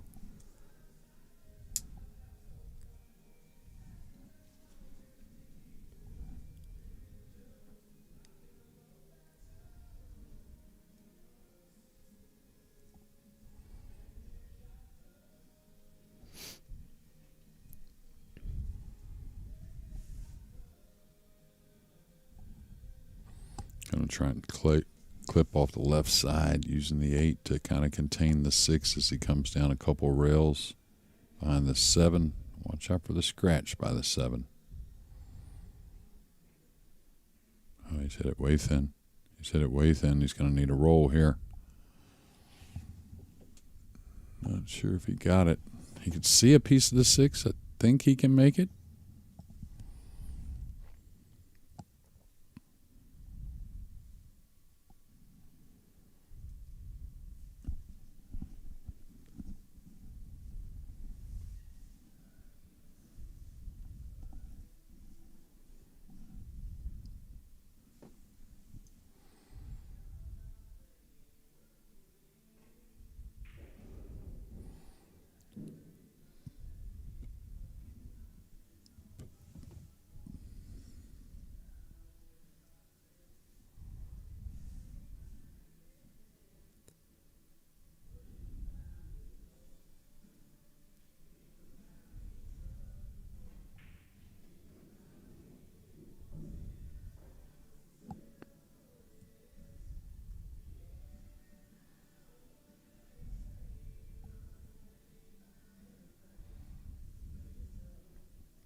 All right, James Blackburn picks up another game. He is now within 2 of Brandon Ashcraft, and he will have the break once again when we return.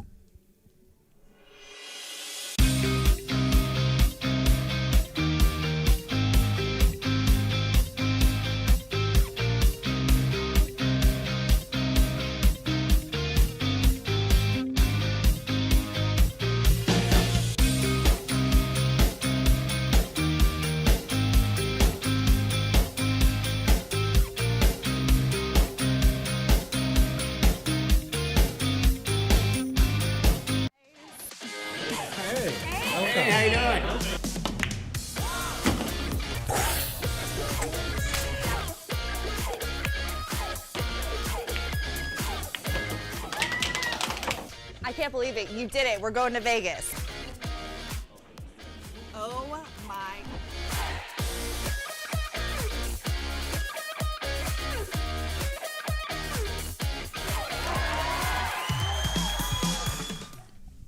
And we are back here in Orlando, continuing coverage of the U.S. Amateur Championship. James Blackburn at the table here with the break.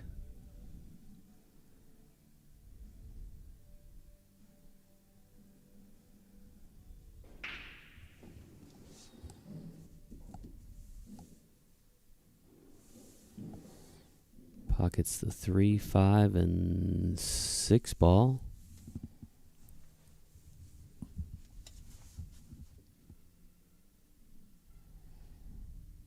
It looks like he's coming off the right side. Not sure. Think so. Running the cue ball.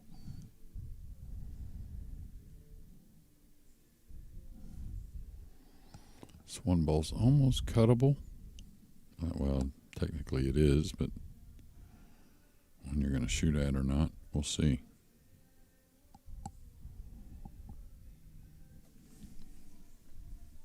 I think if he wasn't cueing that awkward over the 4, I think he does cut at it.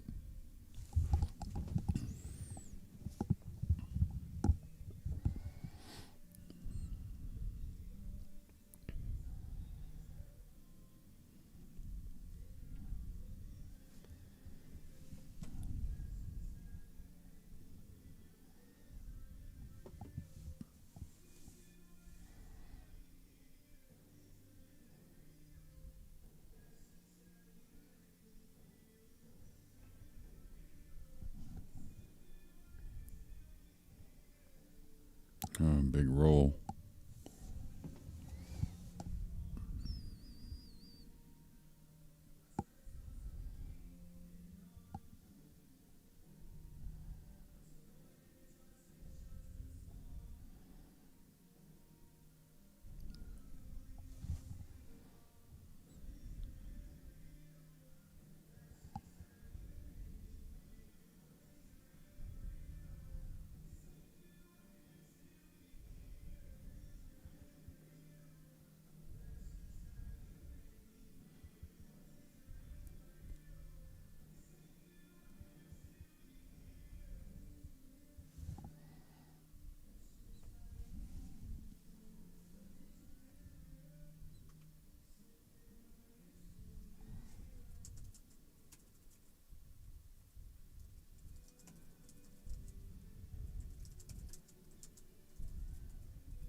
Great shot.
All right, a little over the 7 ball.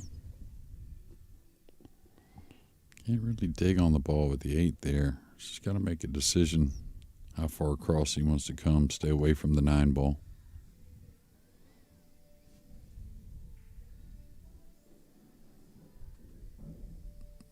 I think he got enough separation there. A little closer than he wanted, though.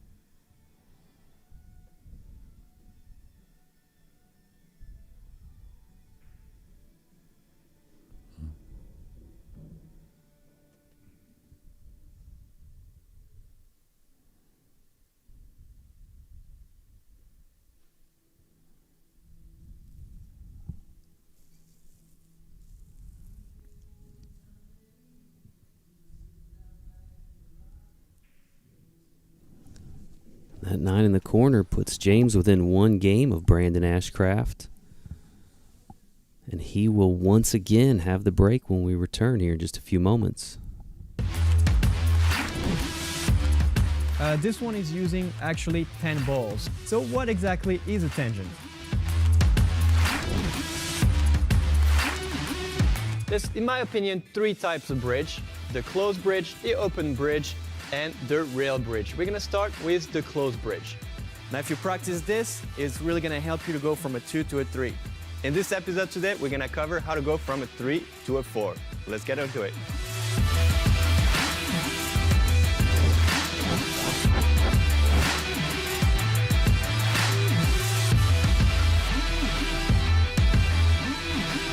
The more you're gonna do it, see, as you can see, I touch sometimes a little bit of it. And 8, right? So you technically have 8 zones for 10 balls, so you have a little bit of room to spare. I really hope this was useful, and I cannot wait to see you for another video. Later, everybody.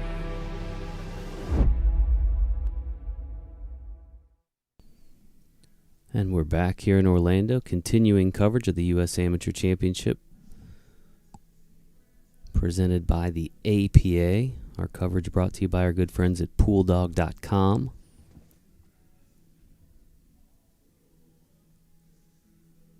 Brandon Ashcraft held a 6-2 lead.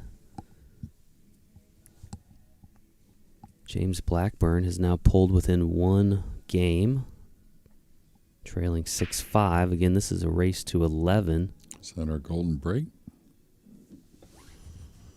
Moving that way a bit. Quite. Did pocket 2 balls on the break. Has a look at the 1. It does cut. I think it does bank cross corner also.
What do you think, Jeremy?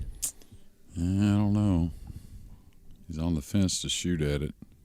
I think he's going to end up playing safe, I think, anyways. Well, maybe not.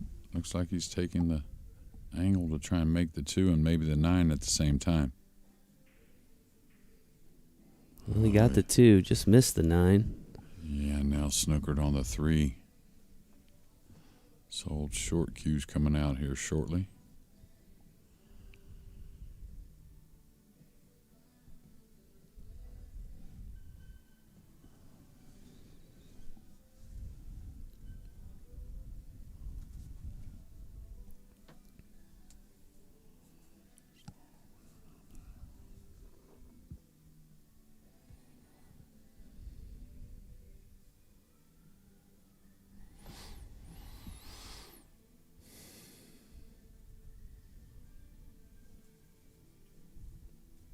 It's hit a number of jumps really well.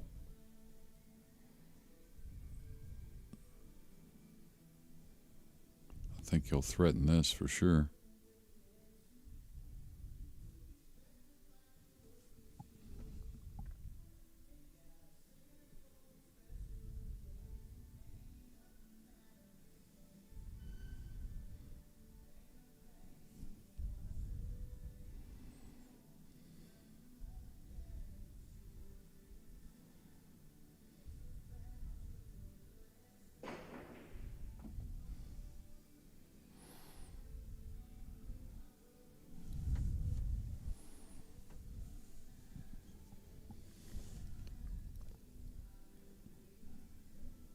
James seems to have pretty good command of that jump cue. We've seen him use it a few times now. Oh yeah, pretty successfully.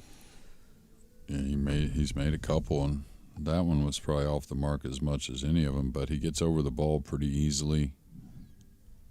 Seems like in control quite often.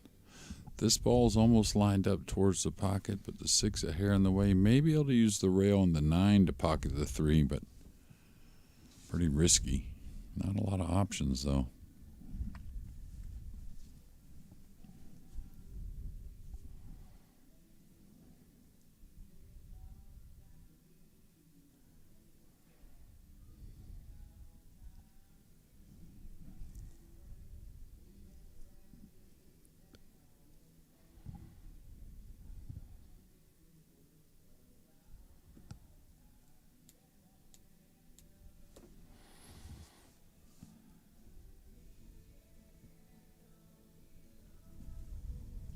All right, he's going after it.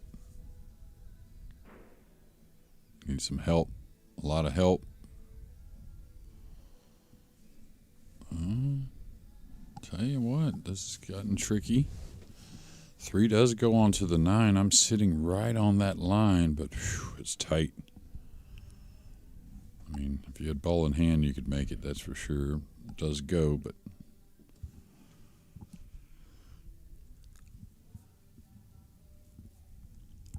the safety from distance not easy either.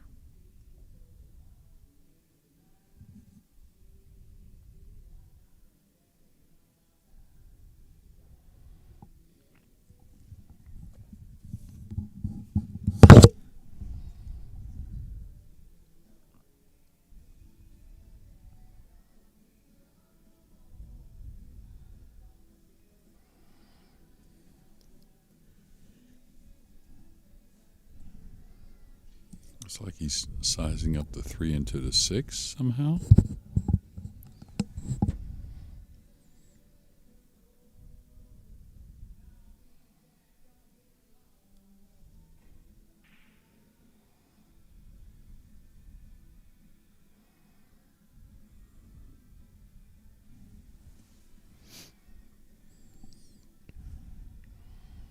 Yeah, Brandon's going to get out the short cue, the jump cue here in a moment.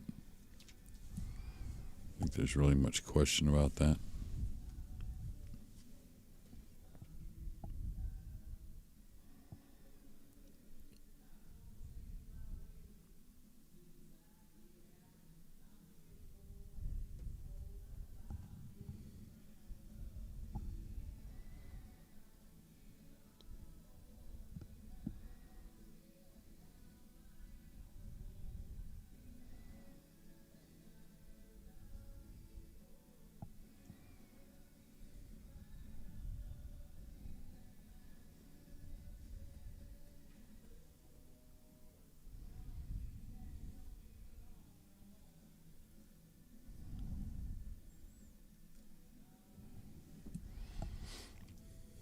trying to play the cue ball into the 9. The winner, the money ball.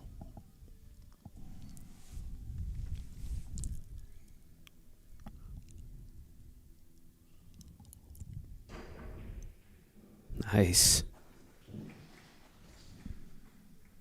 Pockets that 9, regains a 2-game lead, and he'll have the break when we return in just a moment.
He did it. He did it. Holy smokes, what a shot.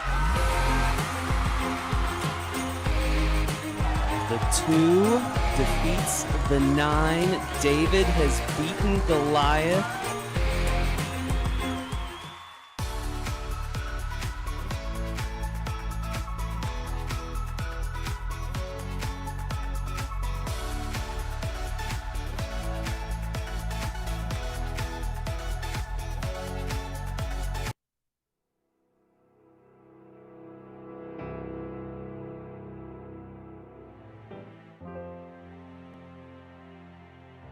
See if Jonathan can make some magic happen somehow.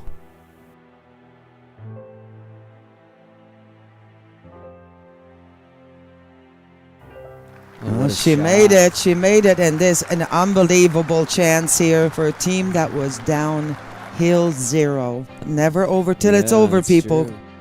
What a comeback by these two. Holy moly, people.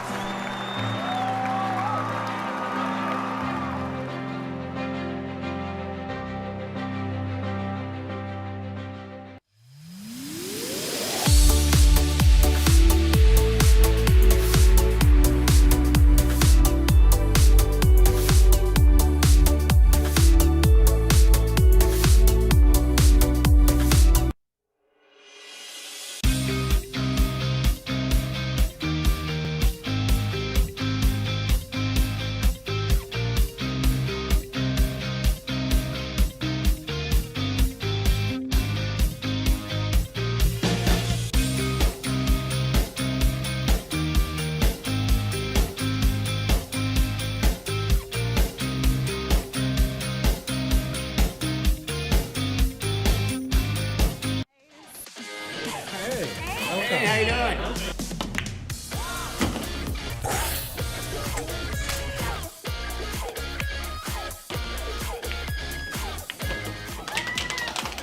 I can't believe it. You did it. We're going to Vegas. Oh my.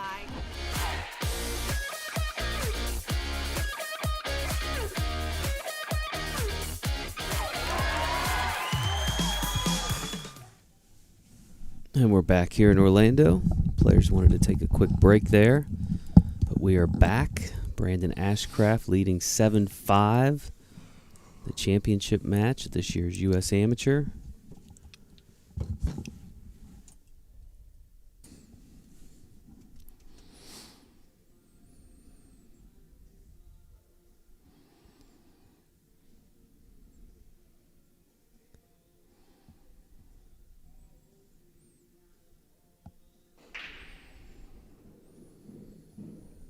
One ball is down on the break, as is the 6 ball. Let's get on the 2. Don't know if the 3 goes by the 5 or not. I kind of feel like it will squeeze by there.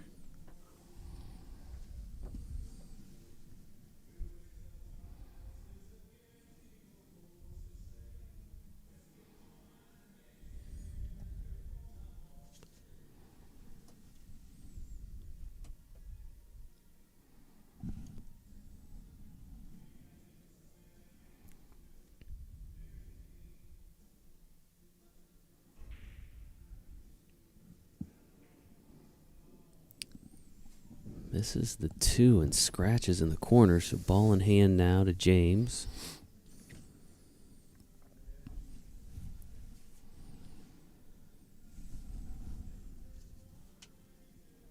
We start this match a little after 4. Yeah. So we're well over 2 hours. Oh, 2 yeah. hours, 30 minutes. 2 hours, 33 minutes into this match, so Yeah. kind of a marathon here for the players. Of course, they've been playing since early this morning. Yeah. Endurance is part of it, though, isn't it, Jeremy? Oh, absolutely. Mental endurance as well. They go hand in hand, but for watching Brandon and knowing him, for watching him play so long, and then again watching him play here, kind of feel like he got down on that 2 ball a little quicker than he has been. Just may have rushed it a hair. Of course, you're always looking for a reason why mistakes or misses happen, but that's just part of it. You can't make them all.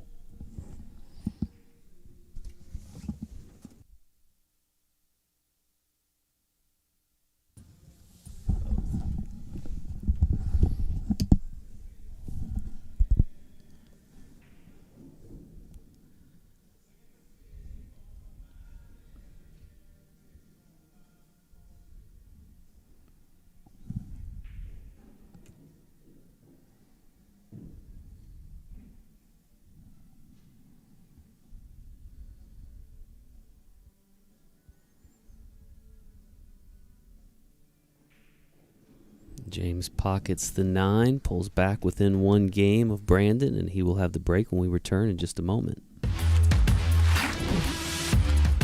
This one is using actually 10 balls. So what exactly is a tangent? There's, in my opinion, 3 types of bridge: the closed bridge, the open bridge, and the rail bridge. We're gonna start with the closed bridge. Now, if you practice this, it's really gonna help you to go from a 2 to a 3. In this episode today, we're gonna cover how to go from a 3 to a 4. Let's get into it.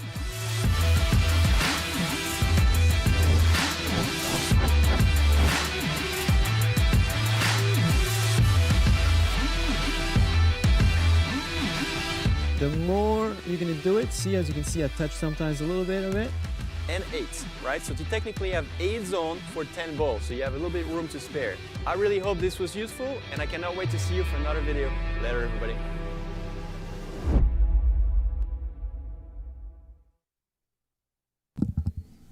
And we're back here in Orlando, continuing coverage of the U.S. Amateur Championship.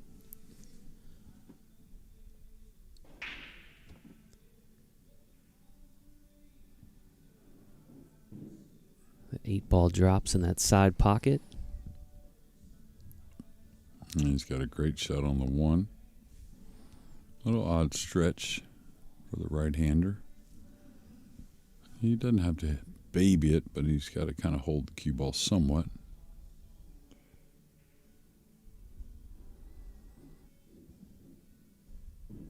And I just kind of get the feeling we might as well go ahead and make it 10-10.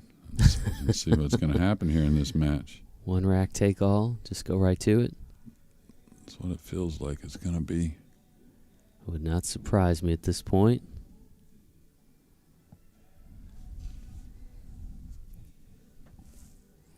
Now James picking up the pace a little bit. Might get in that flow. Kind of like that practice mode you get in sometimes.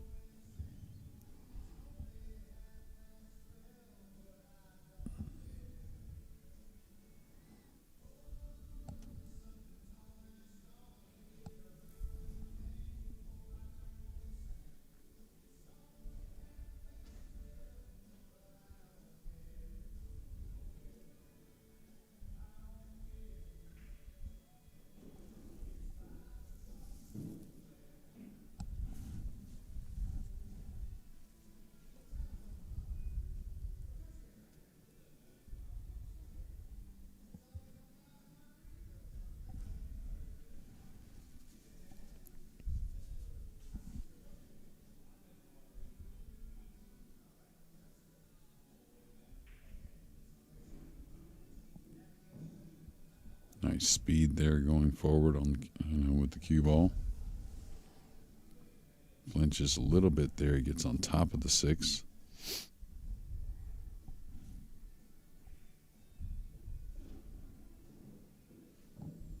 So believe it or not, we saw plenty of break and runs from these two guys to get to this point. But there hadn't been a ton of break and runs in this final. And here's one of the few to tie the match. And as Jeremy said, it is 7-7, folks. Buckle up. We got a good one here in Orlando. We'll have continuing coverage of this year's U.S. Amateur Championship in just a moment.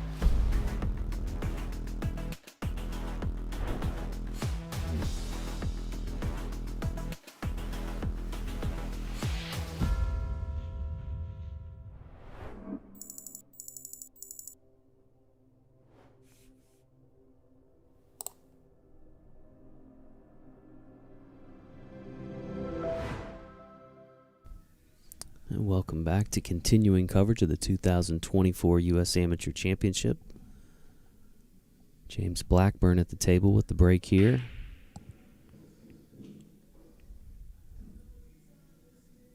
It's going to open up for another shot, and a good one it appears. The one near the pocket. James was down 6-2 after the 8-ball set. Now has tied this match at 7-all. 9-ball seems to suit him, huh?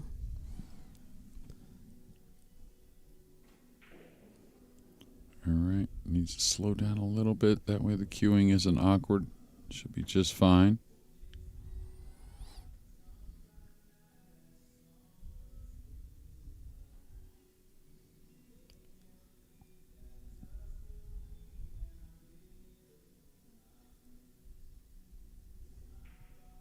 Oh, I wonder why he rolled it. Oh.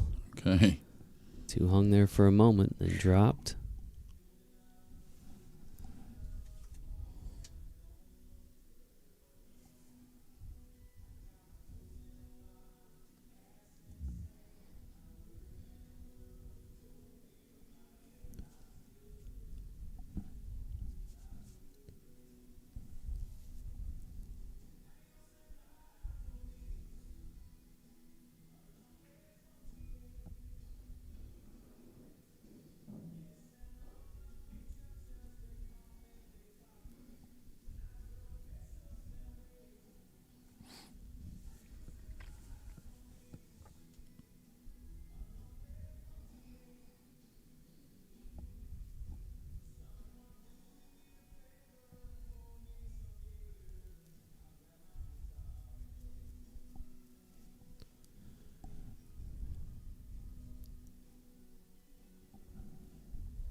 Nice shot. Nice recovery shot with the lighter speed. Looking for back-to-back breaking runs. Remember that 2-ball at 7-5. Brandon Broke had a nice shot and scratched, missing the 2, and now looking to be down maybe 8-7 without getting back to the table.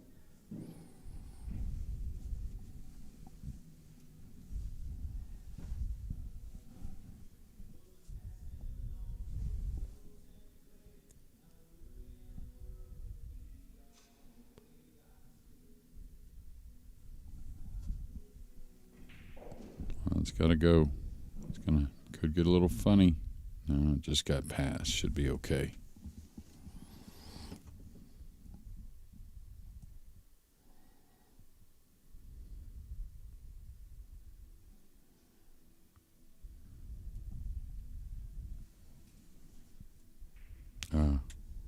It's going to squeak home.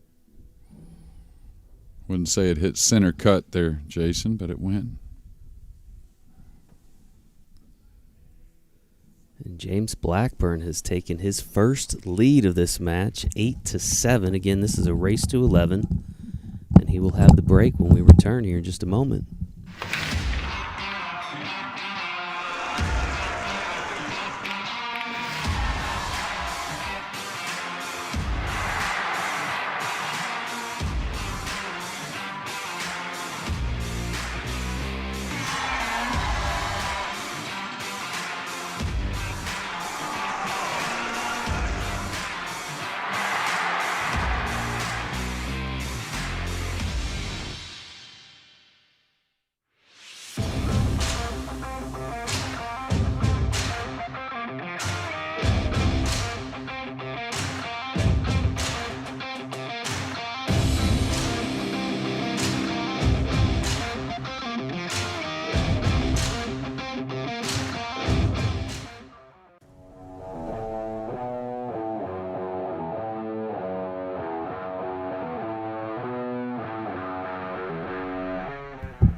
Back here in Orlando, continuing coverage of the U.S. Amateur Championship from the Hyatt Regency. James Blackburn has taken his first lead of the match. See if he can keep the momentum going.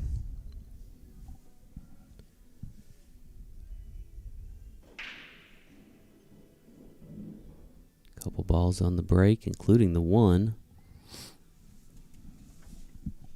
and the 3.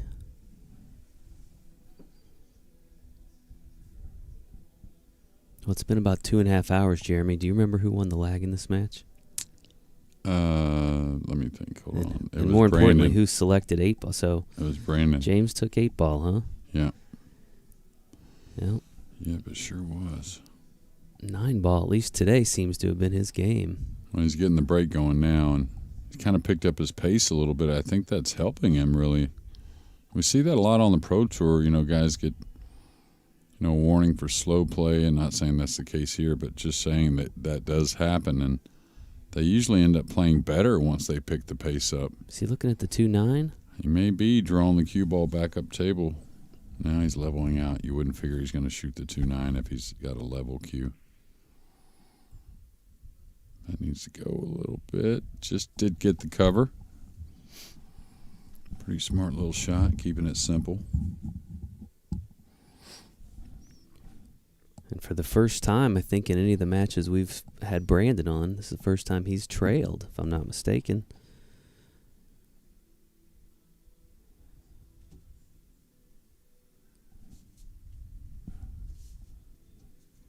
We'll see how he responds now. Might fluke this in the side. Trying to kick safe.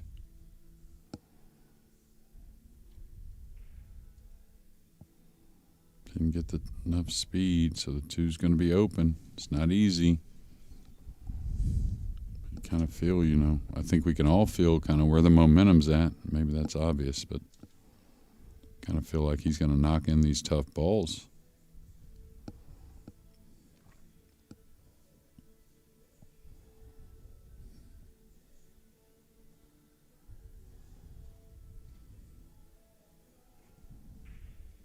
He's overcut it.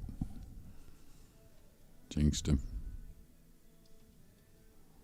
Don't know if he's left a pocket. It's close.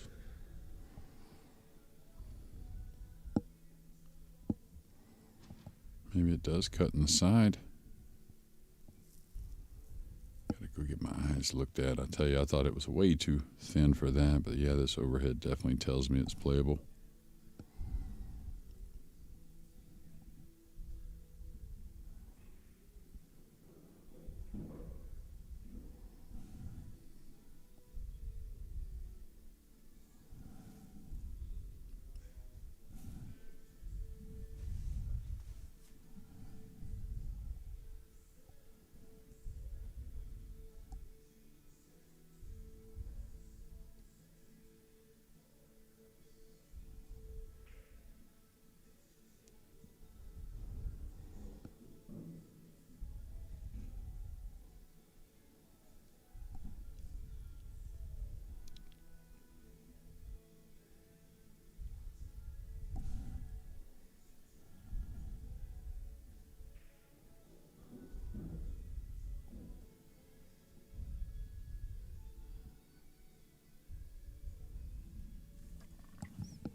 All right, perfect position here. Just a little draw stroke, somewhat to where it's at now with the cue ball.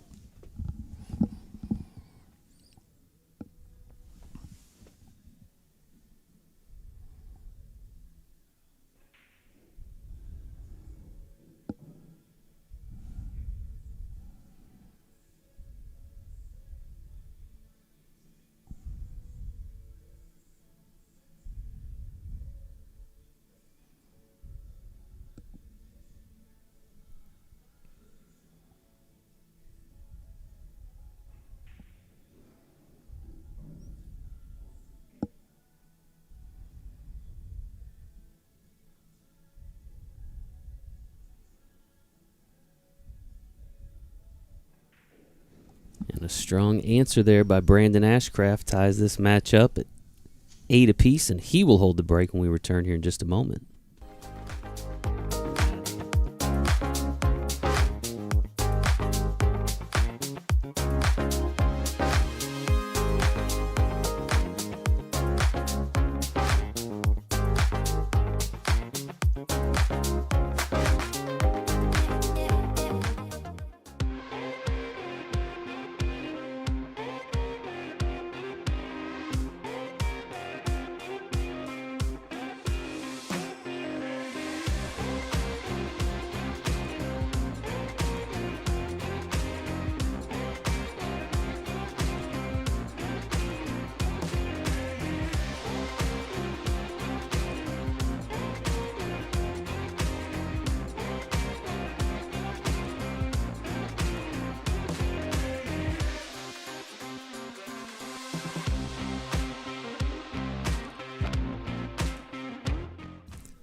And we're back here in Orlando, continuing coverage of the U.S. Amateur Championship.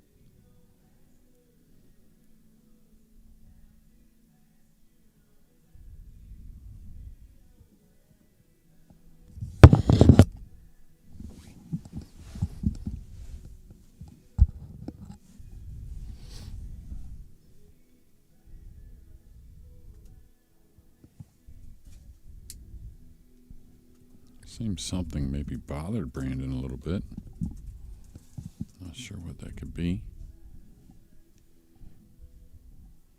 I don't know if he was upset James was on his phone during the break there, maybe.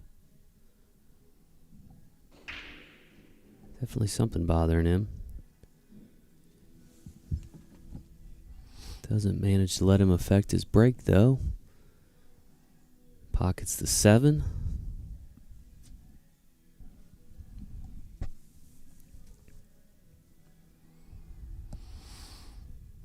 That's what it looks like. A couple of routine safeties, I think, just kind of bringing the 1 down by the 6, bringing the cue ball over behind the 8. I think that's doable. Could bring the 1 down the opposite way and use the 5. Maybe better.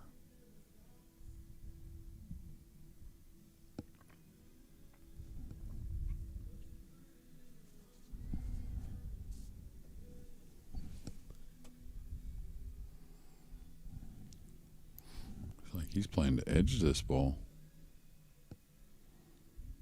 Tends to leave a few more options sometimes, or let's say a little more difficult. Hit it beautifully, though. Really good.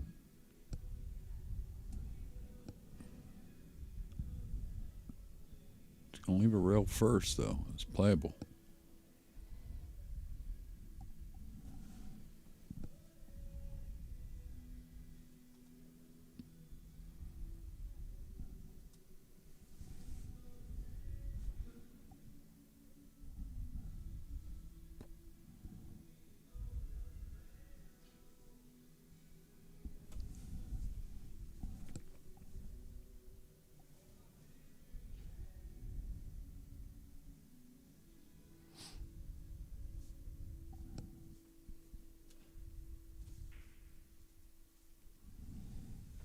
Got a little heavy, so Brandon's going to get that first real shot at 8 apiece. Race to 3 for this title, essentially.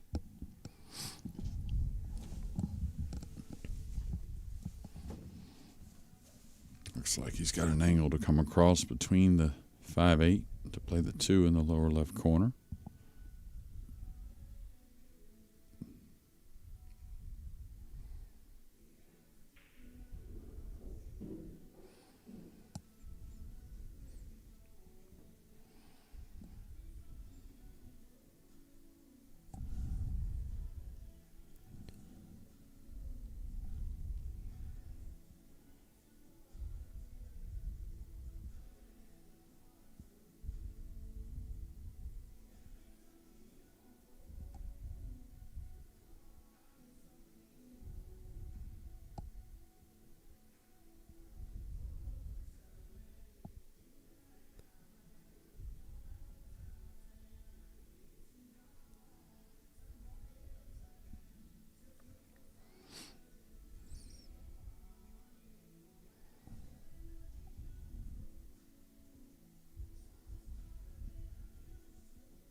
If you're just joining us, you're watching the final match in this year's U.S. Amateur Championship.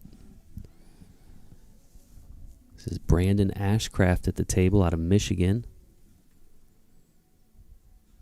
1 point led 6-2, then down 8-7. He is now tied it at 8 apiece.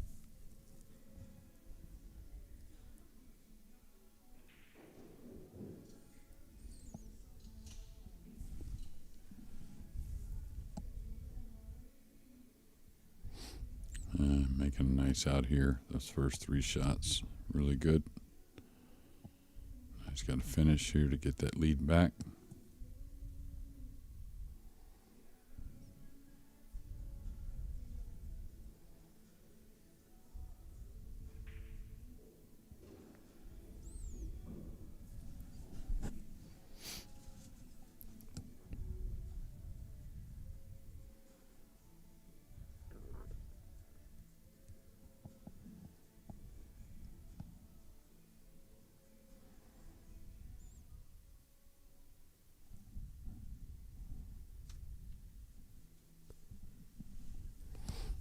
Hold this, kind of kill the angle, could draw across.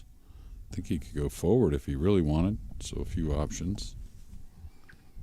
I think he'll just kind of stun draw across and back out off the side cushion.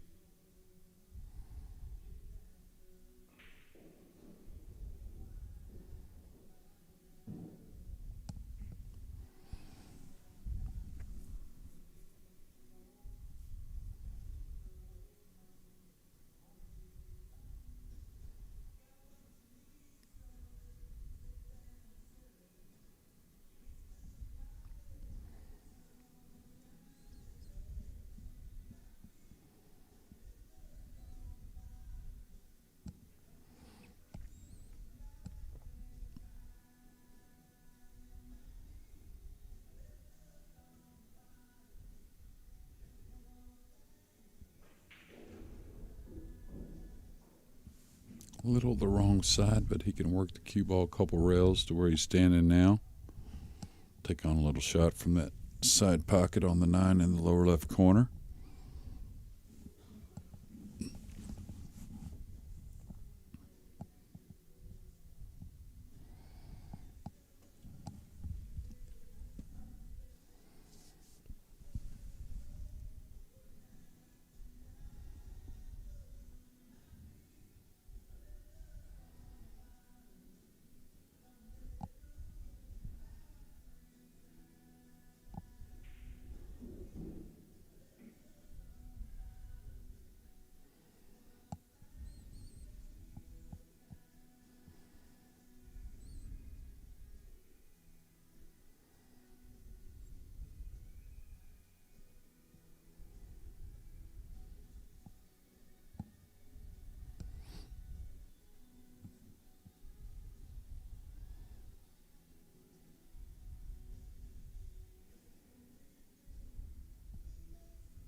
Brandon pockets the 9, regains the lead at 9-8. He is 2 games away from victory, and he will have the break when we return in just a moment.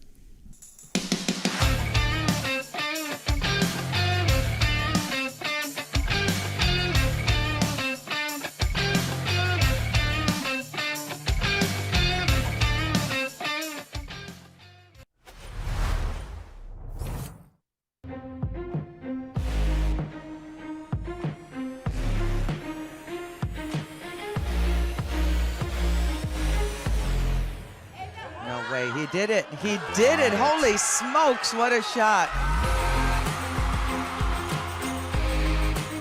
The 2 defeats the 9. David has beaten Goliath.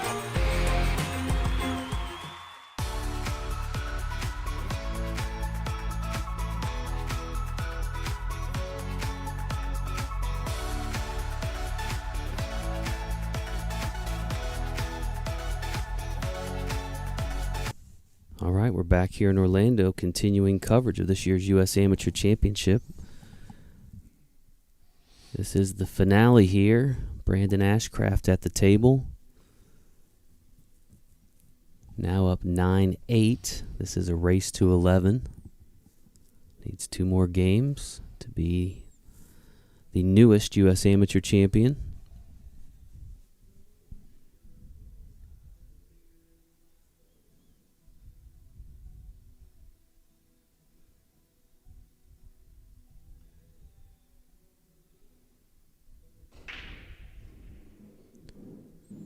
One in the side.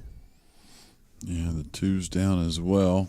He's got a great shot on the 3. It's not a hanger because he isn't near the rail and there's a bit of angle, but getting the 3 down, you got to feel like it's going to set him up to maybe get on the hill.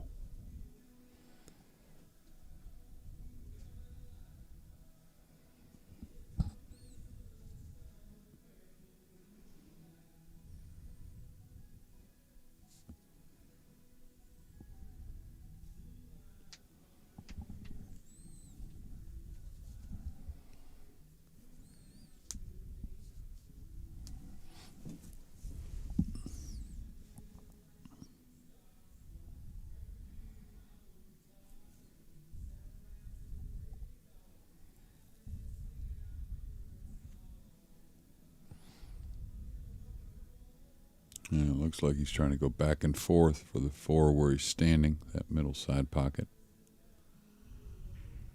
Real clean stroke there.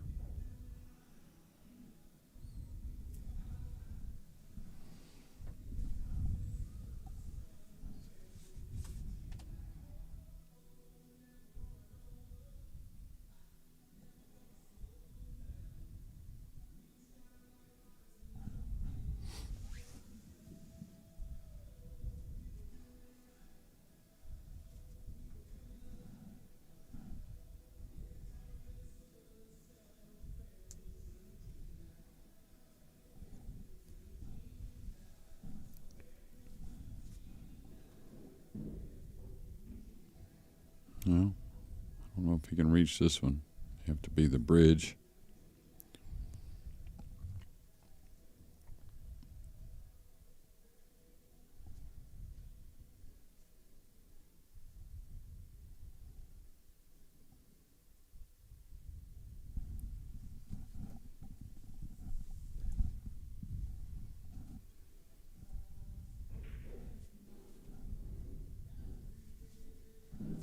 Watch out. Wow. I think he's corner hooked. I have to look, but these side pockets are pretty deep, the shelves, and he's 100% corner hooked.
Brings James back to the table now.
All right, funny little situation here.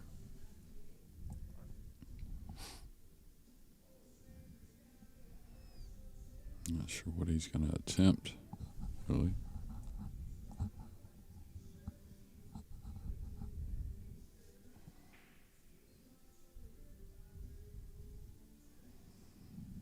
Well, there is a look. I think there is a look. Not easy, obviously. Cue ball near the cushion. 6 ball, 8 feet away-ish. It is pocketable, though.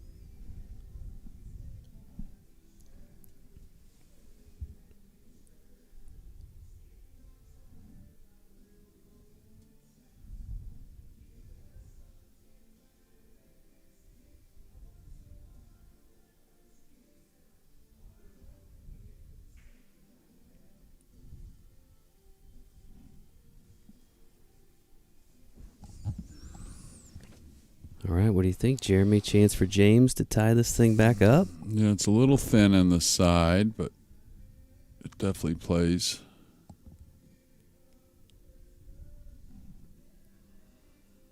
Trying to see if there's anything he's got to worry about. Of course, you got to make the ball, but is the cue ball going into other balls? Is there a threat of some kind of scratch or something like that? All right, he's leveling out, so he must be able to get to the side rail here. Nice shot.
Yeah, a little shy of ideal, but pretty routine kind of shot for these guys on the 9.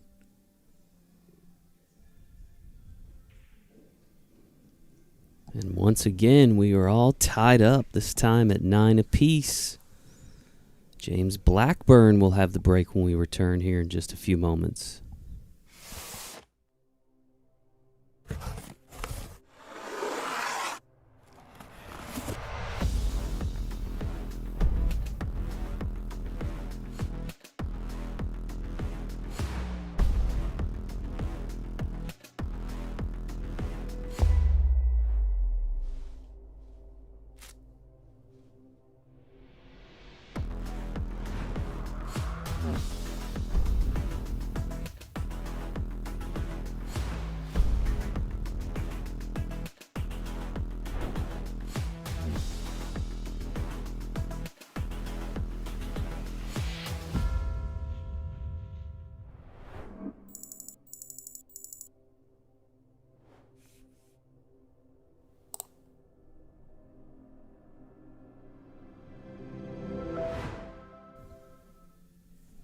And we're back in Orlando, continuing coverage of the U.S. Amateur Championship. And if you were hoping for a nail biter, folks, you got one. 9-9. Got that 9 ball moving there for a second. Did pocket the 2 on the break. Yeah, I wouldn't be too upset about this. Didn't look like he was very happy, but he's just a foot away from the 1. Maybe he's not straight in because the 8's in the way, but definitely gets first choice, which is all you can ask for, especially with a reasonable shot.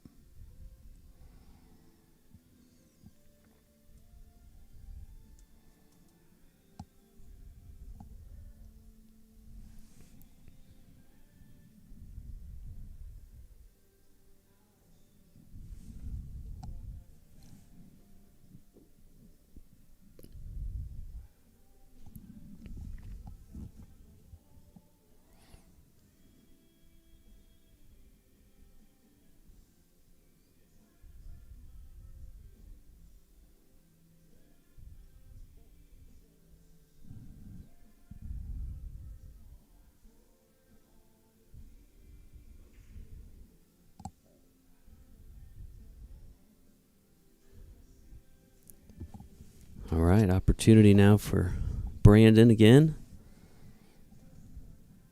Tell you what, Jeremy, I don't have stats on length of USAM championship matches, but this has certainly got to be one of the longest we've seen. Yeah, it's just no player. Brandon got some nice separation in the 8-ball side of things, but James came storming back, so. Got to give credit to both these guys. I mean, Yeah. second it looks like it's going one way or the other. It seems like the other battle's back. And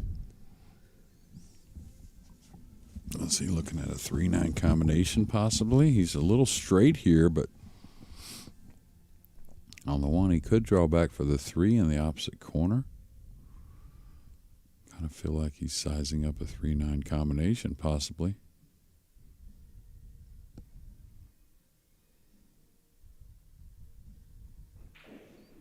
well, the one is down, and we will soon find out. Does he go for the 3-9 to put himself on the hill? I think so.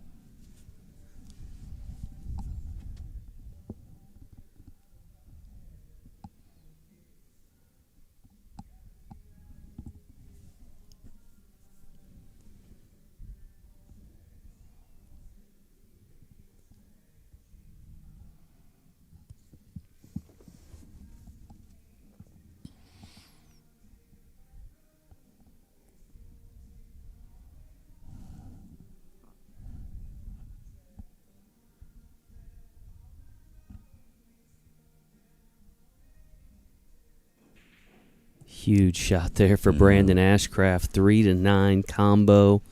Puts him on the hill. He is one game away from victory, folks. And we'll see if he can get it when we return here from the break in just a moment.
All right, folks, welcome back. Continuing coverage of the U.S. Amateur Championship. Brandon Ashcraft